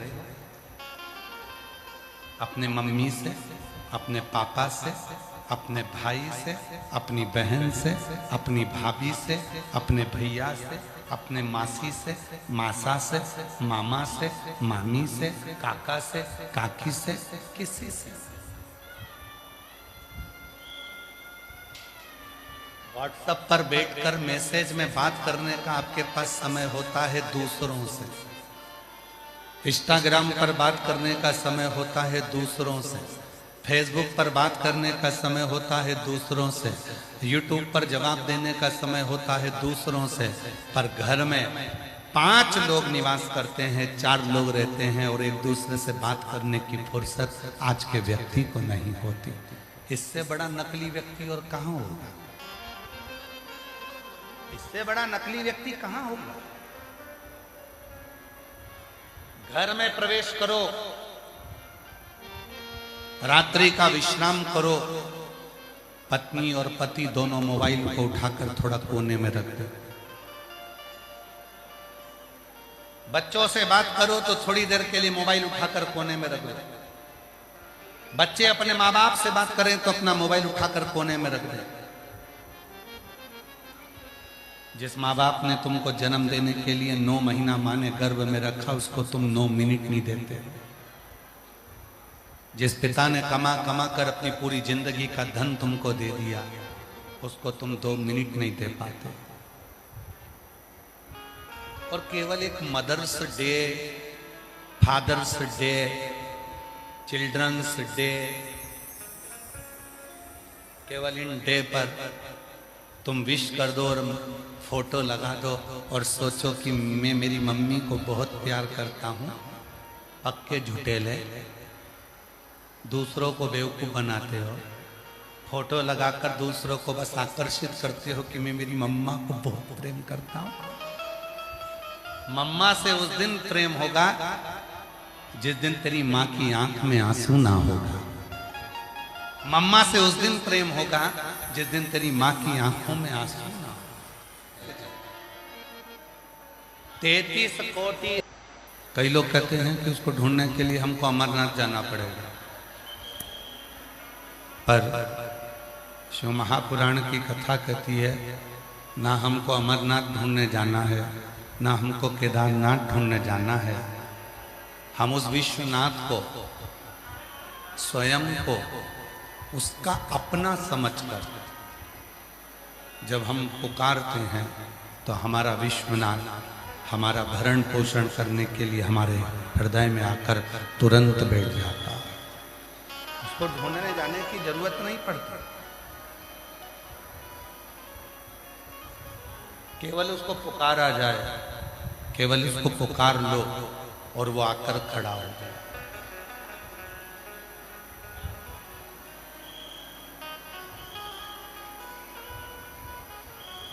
एक संबंध भगवान से बना लो, वो तुम्हारे सामने आकर खड़ा हो जाए। शिव महापुराण में शिव भक्त के लिए 4 गुण बताए गए।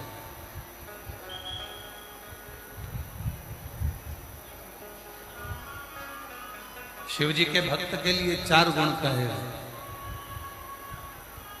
पहले नंबर का गुण है संयम, दूसरे नंबर का गुण है सदाचार, तीसरे नंबर का गुण है स्नेह और चौथे नंबर का गुण है सेवा।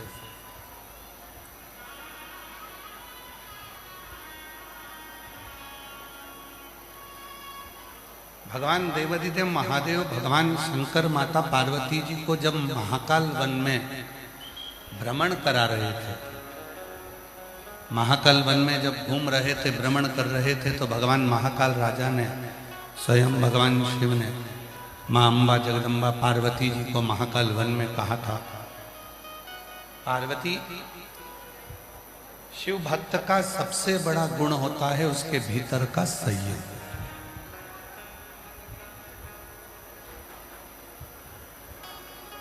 और जिसने अपनी जिंदगी में संयम को धारण कर लिया,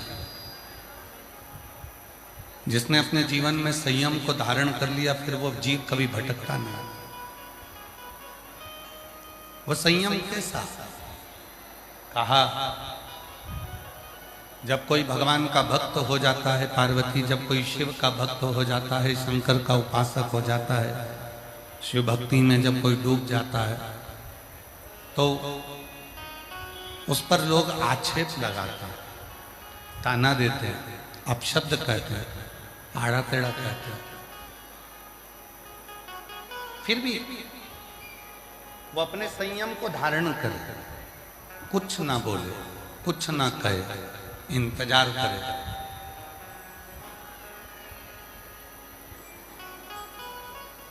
बच्चा जब छोटा रहता है ना, उसका कहीं झगड़ा हो जाता है, और छोटे से बच्चे का, छोटे से बेटे का, छोटे से बेटी का जब झगड़ा होता है, और जब उसका झगड़ा हो जाता है, तो वो झगड़े में रोता रोता जब घर जाता है, तब उसकी मम्मी उसके पापा कहते हैं, चल मैं चलता हूँ, देखूं जरा तेरे को किसने मारा, चल मैं चलता हूँ। किसकी हिम्मत है?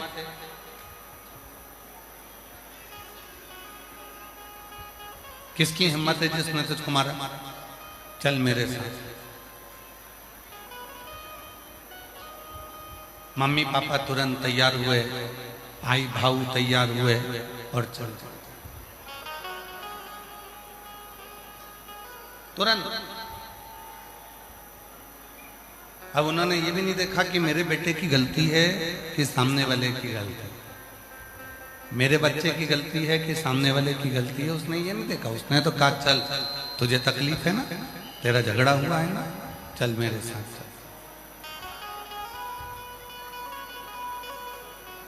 ले गए। बस मेरा वो घड़दानी, मेरा शिव और माता जगत जननी जगदम्बा अम्बा पार्वती, शिव और शक्ति ऐसे ही। उसने ये नहीं देखा मेरे शंकर भगवान ने कि तुमने पाप कितना करा। मेरे शंकर भगवान ने ये भी नहीं देखा कि तुमने पुण्य कितना करा। मेरे शंकर भगवान ने तो केवल इतना देखा कि इसने मुझे पुकारा, इसने मुझे निवेदन करा, इसने मुझे पुकारा। और जब उसने पुकारा, जब उसने निवेदन किया, जब उसने पुकारा, बस मेरा देव अधिदेव महादेव, मेरा शंकर, मेरा वो घड़दानी, मेरा शंभु, मेरा त्रिकालदर्शी, मेरा कैलाशी अविनाशी, मेरा शिव तुरंत उसी समय पर उसका साथ देने के लिए आ गया। संयम, उसको सबसे ज्यादा जरूरत होती है संयम की। उसको सबसे ज्यादा जरूरत है संयम। और जिसने अपनी जिंदगी में, अपने जीवन में संयम को धारण कर लिया, फिर उसको भटकना नहीं। थोड़ा संयम। सबसे ज्यादा संयम किस चीज को चाहिए?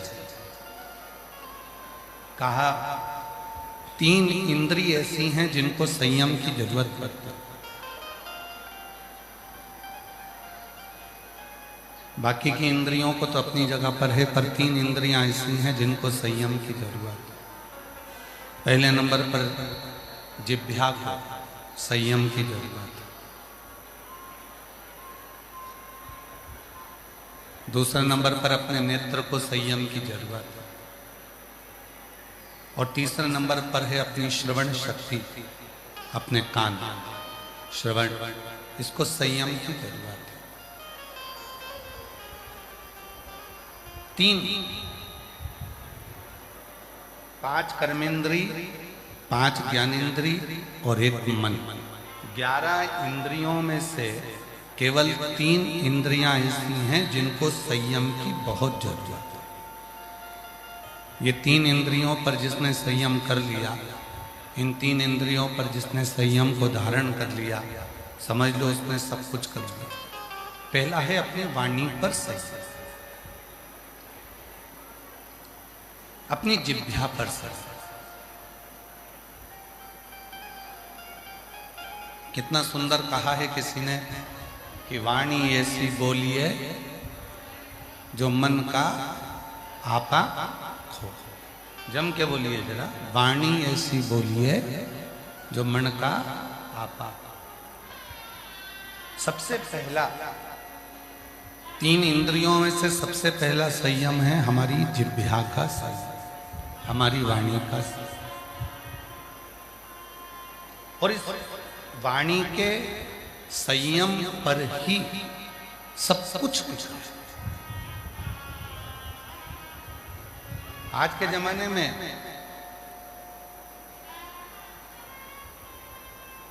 सास बुरी नहीं है,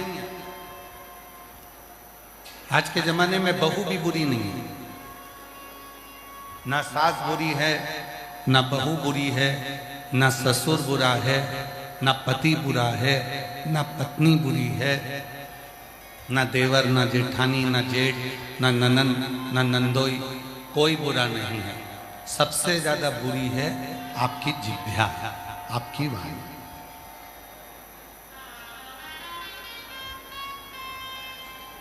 और जिसने अपनी वाणी पर संयम करा, जिसने अपनी वाणी को संयमित कर लिया, जिसने अपनी वाणी को संयम में रखना प्रारंभ कर लिया, उसकी जिंदगी सार्थक हो। पहले एक प्रसंग सुनाया था, आज फिर वो प्रसंग स्मरण में आया।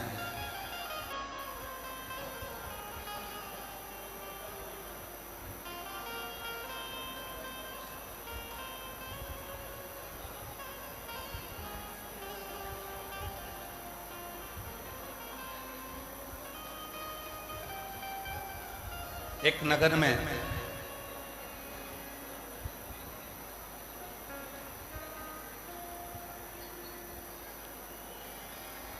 एक नगर सेठ रहता था अच्छा,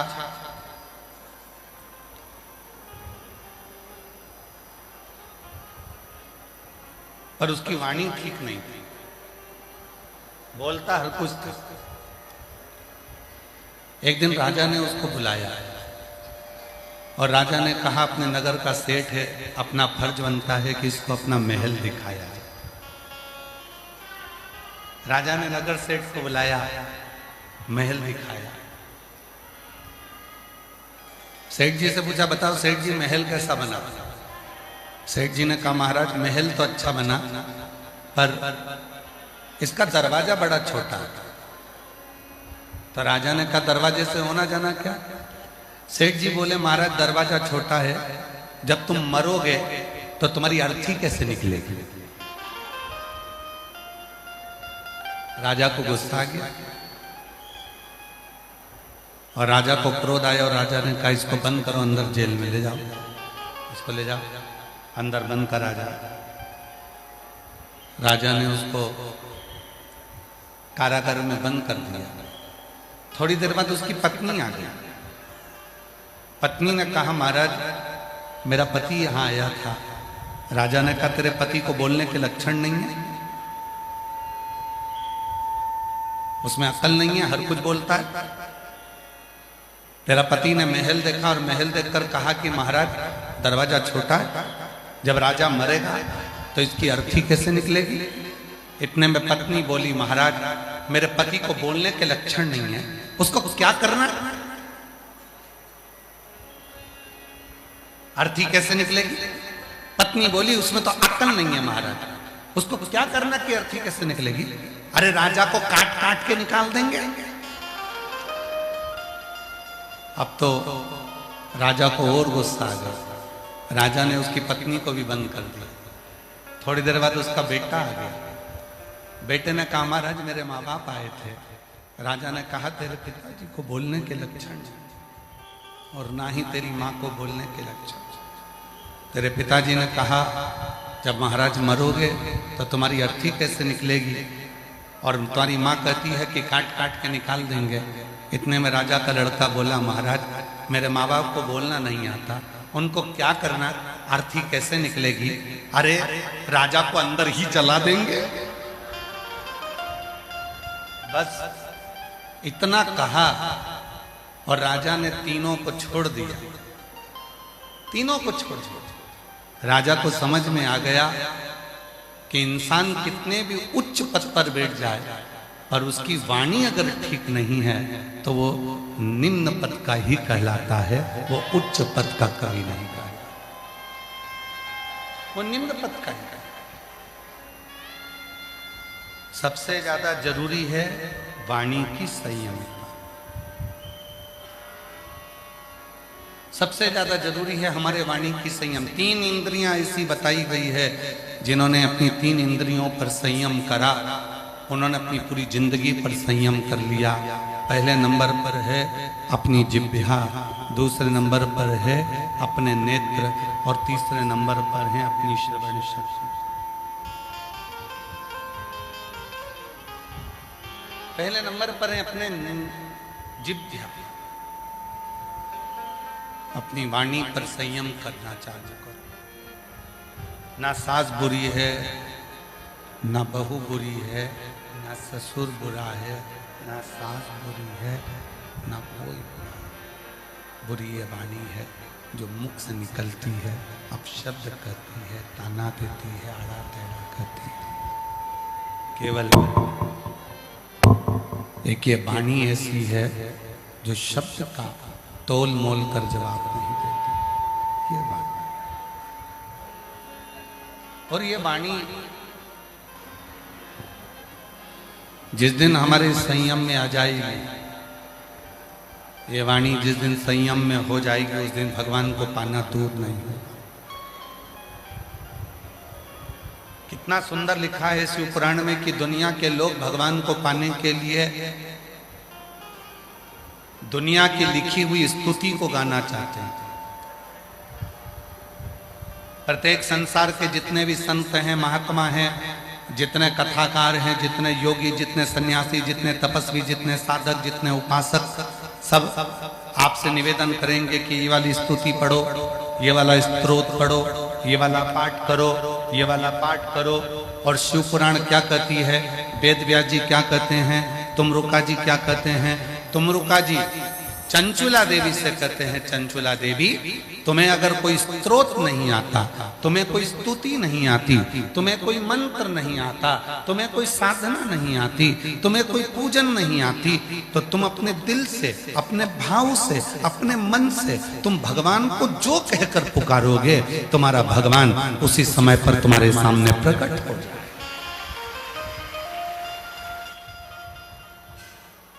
उसी समय तुम्हारा भगवान तुम्हारे सम्मुख में प्रकट हो। उसी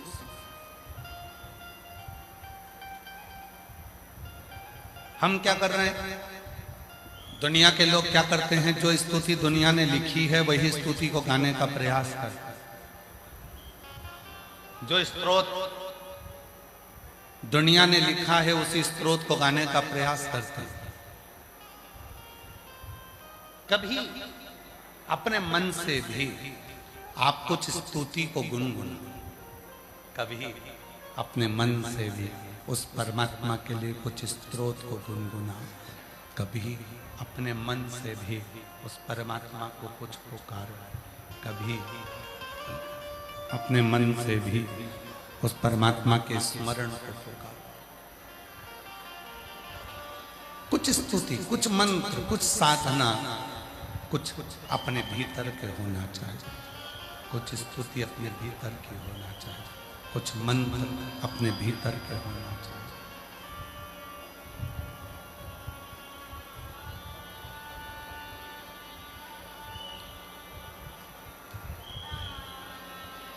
किसी ने कहा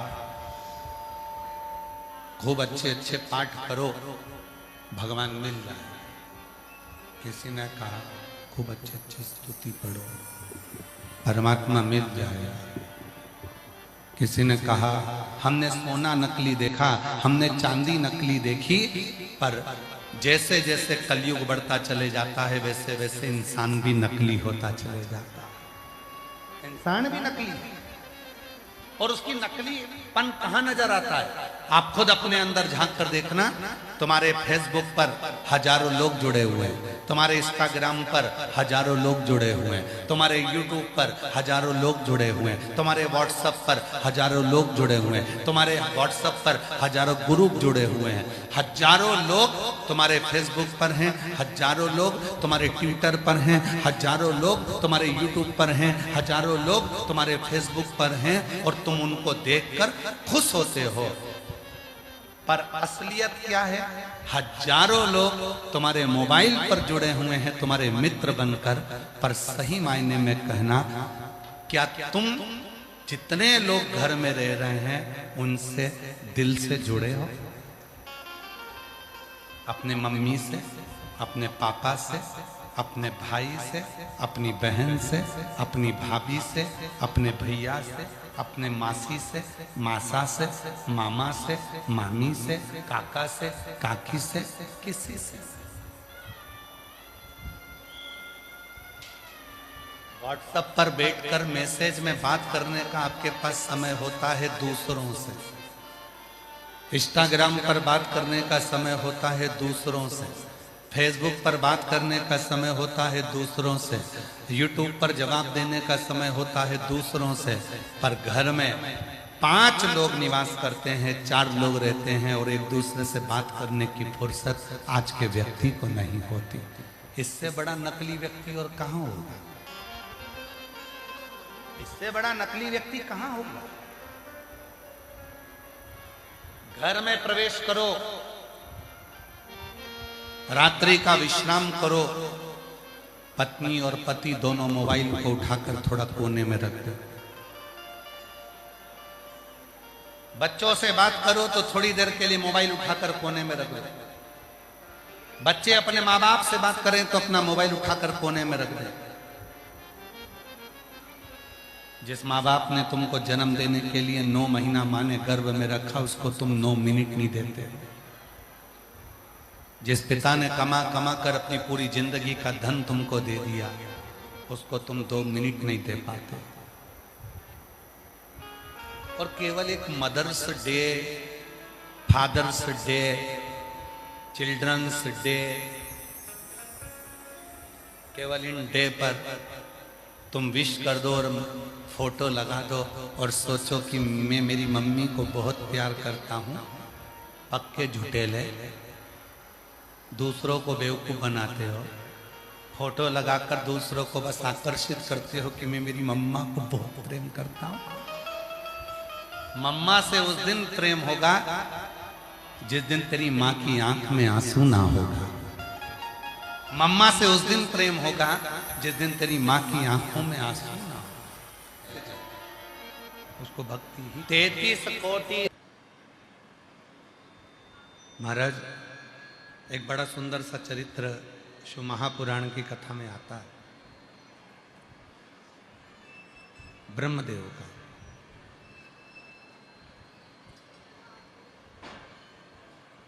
आवाज बढ़ाओ भाई। एक ब्रह्मा जी का बड़ा सुंदर चरित्र आता है। एक बार ब्रह्मा जी ने भगवान विष्णु को निमंत्रण दिया ब्रह्मलोक में आने के लिए।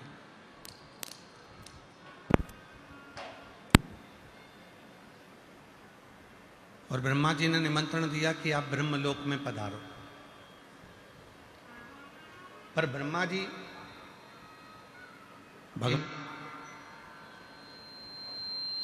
भगवान विष्णु जी के यहां तो निमंत्रण देकर आ गए। इंद्रदेव के यहां भी उन्होंने सूचना पहुंचा दी कि आपको आना है। गरुण और वरुण के यहां भी सूचना कर दी कि आपको आना है। पर ब्रह्मा जी ने एक सूचना भगवान देवादिदेव महादेव के यहां नहीं करी।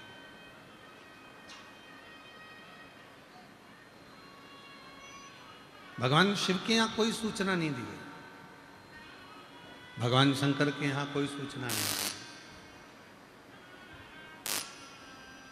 और ब्रह्मा जी ने भगवान विष्णु से निवेदन कर दिया, भगवान इंद्र से निवेदन कर दिया, भगवान गरुड़ वरुण से निवेदन कर दिया, सबको सूचना दे दी, सबको जाकर निवेदन कर दिया। पर शिव के पास में कोई निवेदन नहीं, शंकर जी के पास कोई सूचना नहीं, शिव के पास में कोई सूचना।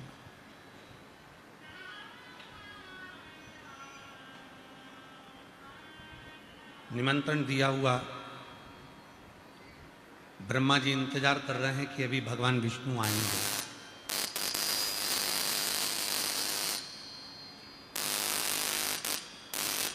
भगवान ब्रह्मा जी इंतजार कर रहे हैं कि अभी भगवान इंद्र आएंगे।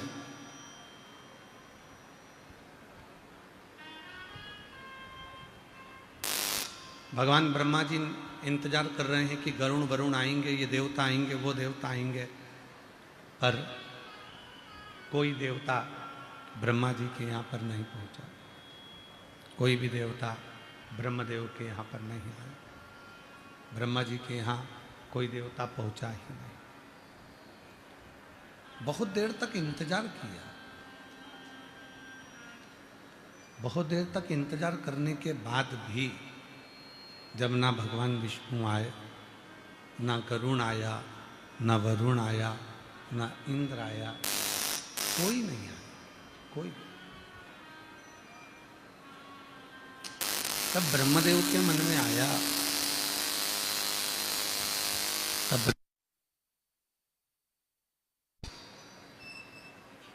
ब्रह्मा जी को लगा कि आखिर ऐसा क्या हुआ जो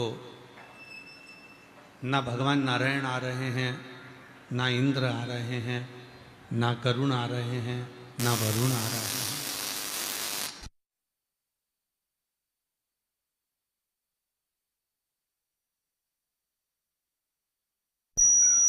कारण क्या है?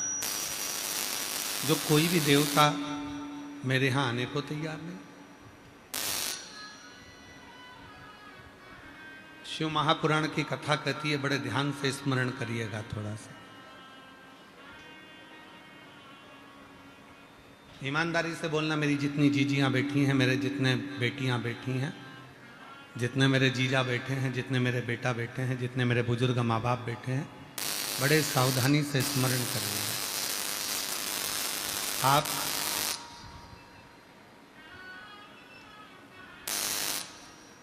पड़ोसन के कितने भी पांव पड़ लो, आप पड़ोसन की कितने भी चरण धोकर पी लो,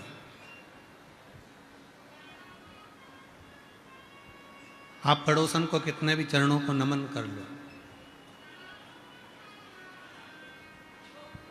और घर की सास को नमन मत करो, घर की मां को नमन मत करो, तो जरा विचार करिएगा, जरा सोचिएगा, विचारिएगा, स्मरण करिएगा। तुम्हें चाबी का गुच्छा कौन देगी?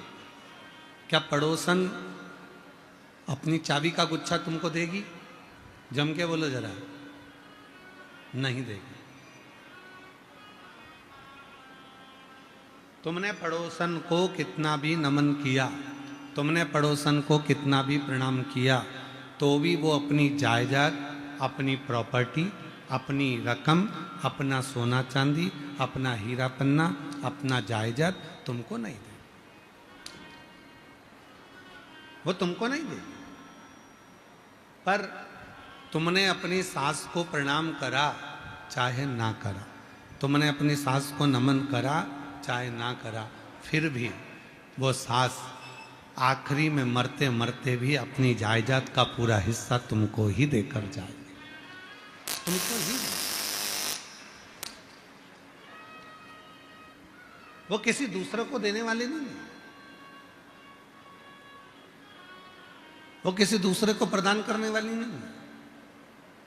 शिव महापुराण का ब्रह्मा जी का जो ये चरित्र है, ब्रह्मदेव का जो वर्णन है शिव पुराण में, वो यही वर्णन कर रहा है कि ब्रह्मा जी ने भगवान विष्णु को निमंत्रण दिया, ब्रह्मा जी ने इंद्र को निमंत्रण दिया, ब्रह्मा जी ने गरुण वरुण को निमंत्रण दिया, ब्रह्मा जी ने सारे देवताओं को निमंत्रण दिया, पर ब्रह्मा जी ने भगवान शंकर को निमंत्रण नहीं दिया,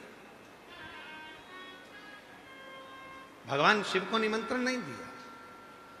पर शिव पुराण की कथा कहती है, भगवान का चरित्र कहता है कि अगर सबको निमंत्रण दिया और कोई नहीं आया, तो पूछा भगवान ब्रह्मा ने स्वयं देवऋषि नारद से कि तुम मेरे पुत्र हो,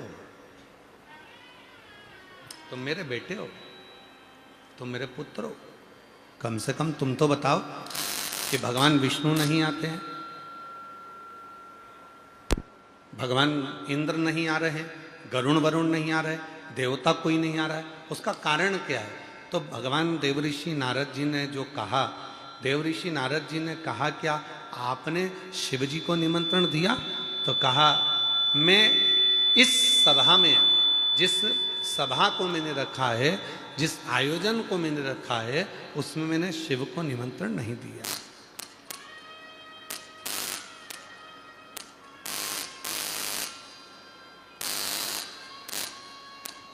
उसमें मैंने देवाधिदेव महादेव को, भगवान शंकर को निमंत्रण नहीं दिया, उसमें मैंने देवाधिदेव महादेव को कोई निमंत्रण नहीं दिया, शिव को कोई निमंत्रण नहीं। अब देवऋषि नारद जी ने कहा ब्रह्मा जी से, आपने सबको निमंत्रण दिया, शिव को निमंत्रण नहीं दिया, सब देवता नहीं आए, अब एक काम करो, फिर एक आयोजन करो, उसमें किसी को निमंत्रण मत देना, केवल एक देवाधिदेव महादेव को निमंत्रण देना, किसी को निमंत्रण मत देना, केवल एक देवाधिदेव महादेव भगवान ओघड़ दानी को, भगवान शंकर को निमंत्रण देना, और किसी को।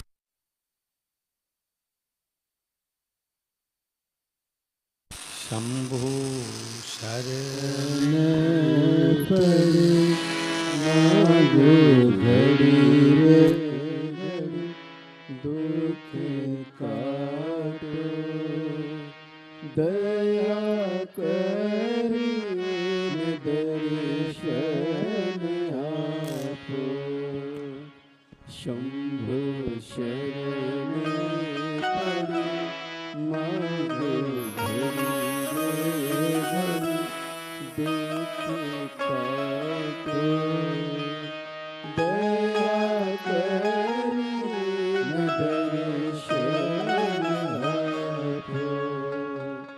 शंभेश्वरी पड़ी मांगो घड़ी रे घड़ी दुख काटो दया करीन दर्शन आपो। अब स्वयं भगवान देव ऋषि नारद जी ने कहा,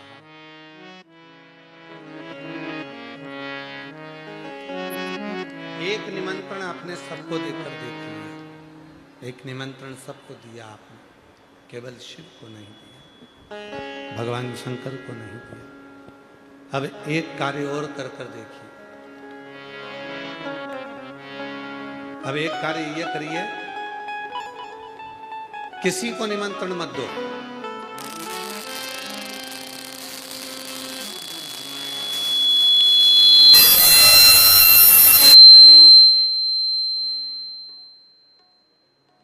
अब एक कार्य ये करिए कि किसी को निमंत्रण मत दो। अगर निमंत्रण देना है तो केवल एक देवाधिदेव महादेव को, भगवान शिव को,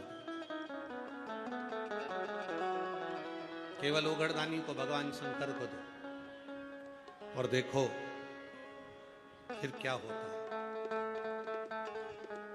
अब ब्रह्मा जी भगवान शिव जी के पास पहुंचे।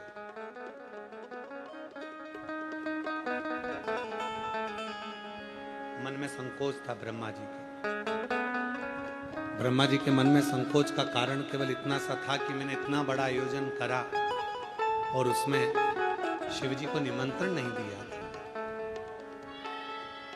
और आज जब कोई देवता यहां नहीं आए, तब मैं भगवान शिव को अब निमंत्रण देना चाहता हूं। संकोच है ब्रह्मा जी के लिए। ब्रह्मा जी शिव जी तक तो पहुंचे ही नहीं।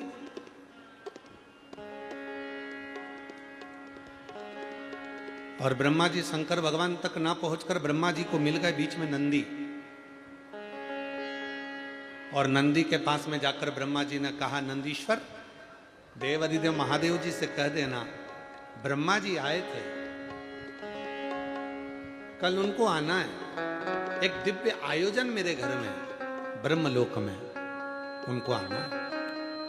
ठीक है, जरा ध्यान देना, शिव जी तक ब्रह्मा जी नहीं पहुंचे। ब्रह्मा जी का शिव जी से कोई मिलन नहीं हुआ। बस नंदी से कहा, कह देना भोले बाबा को कि मैं आया था और कहकर गया। नंदी ने पूछा कि ब्रह्मदेव, तुम शिवजी से जाकर क्यों नहीं मिलते? तो ब्रह्मा जी ने तुरंत जवाब दिया, मैंने एक आयोजन रखा था, उस आयोजन में सबको निमंत्रण दिया था, पर शंकर भगवान को निमंत्रण नहीं दिया, जिसके कारणवश मेरे मन में थोड़ी सी लज्जा है, गिलानी है। इसलिए अब मैं केवल शिव जी को निमंत्रण देने के लिए आया हूं, भगवान शंकर को निमंत्रण देने के लिए। आप कहो नंदी, आप शिव जी से कह देना, नंदी आप ओघड़दानी से कह देना, भगवान शंकर से कह देना। नंदी से कहकर ब्रह्मा जी चले गए। शिव महापुराण की कौमार एक खंड कहता है, शिव जी नंदी पर बैठकर चले ब्रह्मा जी के यहां, और जैसे ही देवाधिदेव महादेव नंदी पर बैठकर चले, जैसे ही शंकर भगवान ब्रह्मलोक में पहुंचे, इतनी देर में तो 33 कोटि देवता ब्रह्मा जी के ब्रह्मलोक में पहुंच चुके हैं।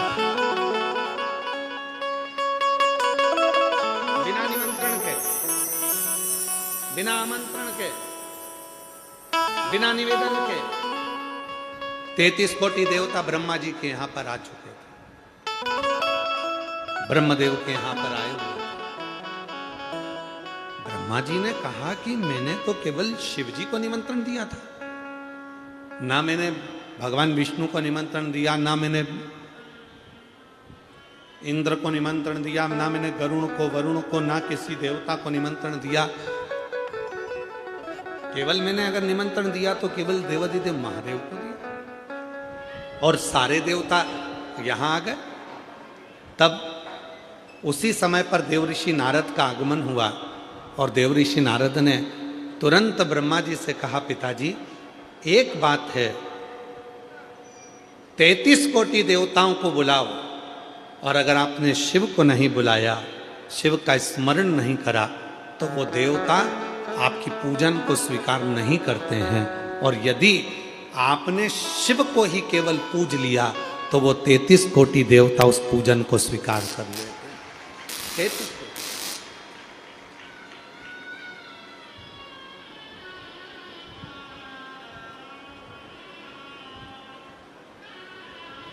वीर शैव लिंगायत संप्रदाय के अंतर्गत अगर यहाँ पर वीर शैव लिंगायत संप्रदाय के शिव भक्त अगर बैठे होंगे तो उनके स्मरण में रहेगा। वीर शैव लिंगायत संप्रदाय के अंतर्गत भगवान शंकर के शिवलिंग को स्त्री, पुरुष, बच्चे, बूढ़े, बुजुर्ग, जो भी घर का सदस्य होता है वो अपने गले में धारण करते, अपने गले में धारण करते।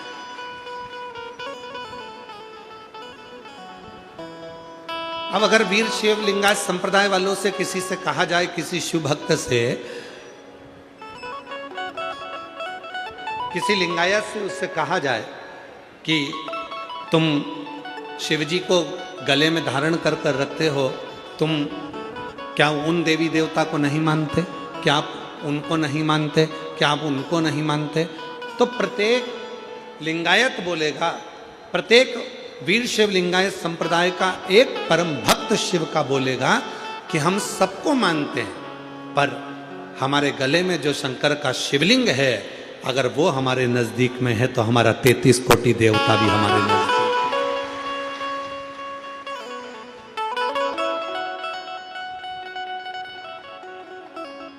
यदि एक शिवलिंग हमारे गले में है, एक शिवलिंग हमारे नजदीक में है, तो हमारे पास में 33 कोटि देवता सब हमारे नजदीक में, सब। कितना सुंदर कहा है, स्मरण करिएगा जरा।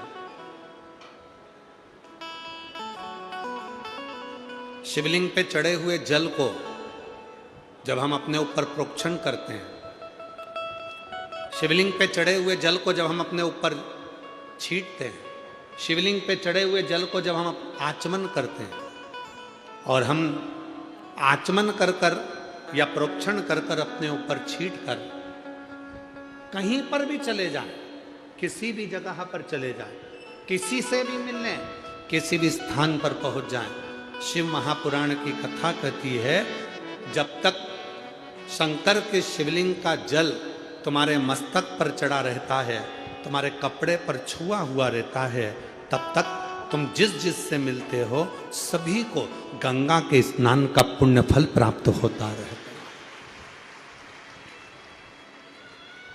गंगा के स्नान।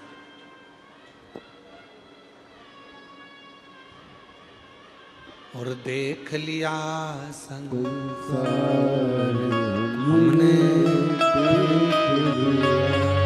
सब मतलब के यार हमने देख लिया, झूठे नाते झूठे रिश्ते, झूठे नाते झूठे रिश्ते, अरे झूठा है संसार हमने देख लिया, देख लिया संसार हमने देख लिया, सब मतलब के यार हमने देख लिया। शंकर भगवान पर चढ़े हुए, और कई लोग कहते हैं गुरुजी वो शिव जी का चढ़ा हुआ जल जो हमारे मस्तक पर पड़ा हुआ है, हमारे कपड़े पर पड़ा हुआ है, वो तो सूख जाएगा, फिर भी किसी का स्पर्श करेंगे और उसको गंगा के स्नान का फल मिल जाएगा। ये जब जल सूख गया, जब जल समाप्त हो गया, तो फिर उसका फल कैसे मिले?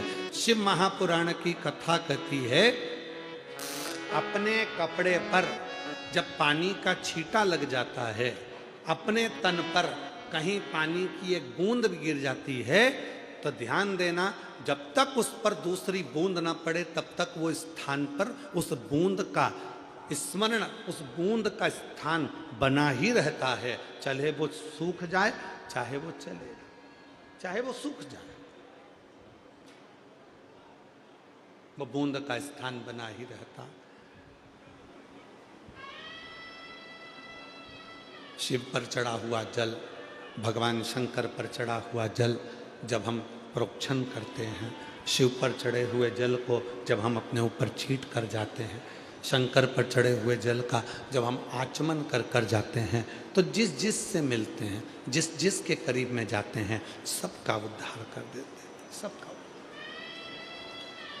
सबका कल्याण कर।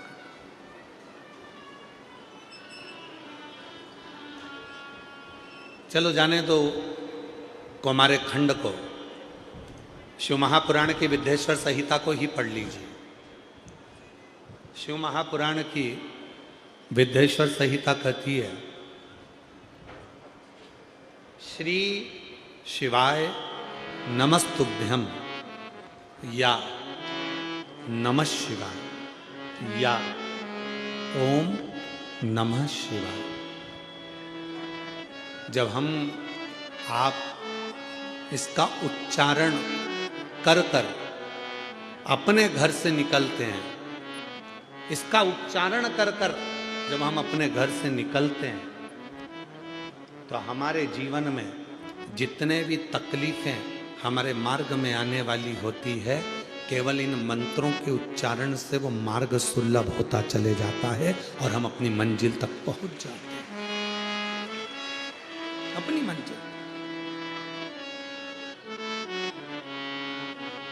जो जैसी भावना लाया वो वैसा ही फल पाया, नहीं खाली उसे लौटाया, वो मन ही मन हर्षाया, और कर दिया माला माल काशी वाले ने, लुटा दिया भंडार काशी वाले ने, लुटा दिया भंडार काशी वाले ने, कर दिया माला माल काशी वाले ने। शिव के केवल प्रोक्षण से, शिव के जल के केवल आचमन से। पहले भी कथा में काज फिर कहते हैं, वृक्ष में पानी देना है, पत्ती पर दोगे, फूल पर दोगे, फल पर दोगे, टहनी पर दोगे कि जड़ में दोगे? जम के बोलो, कहां दोगे? जड़ में। फूल पर कोई पानी नहीं देगा, पत्ती पर कोई पानी नहीं देगा, टहनी पर कोई पानी नहीं देगा, फल पर कोई पानी नहीं देगा। पानी देगा तो वो केवल जड़ में देगा। उसी तरह जड़ में जल दिया, पत्ती को मिल गया, जड़ में पानी दिया, फल को मिल गया, जड़ में पानी दिया, फूल को मिल गया, जड़ में पानी दिया, टहनी को मिल गया। उसी तरह शिव महापुराण की कथा कहती है कि शिव को यदि हमने एक लोटा जल चढ़ाया तो वो 33 कोटि देवताओं को प्राप्त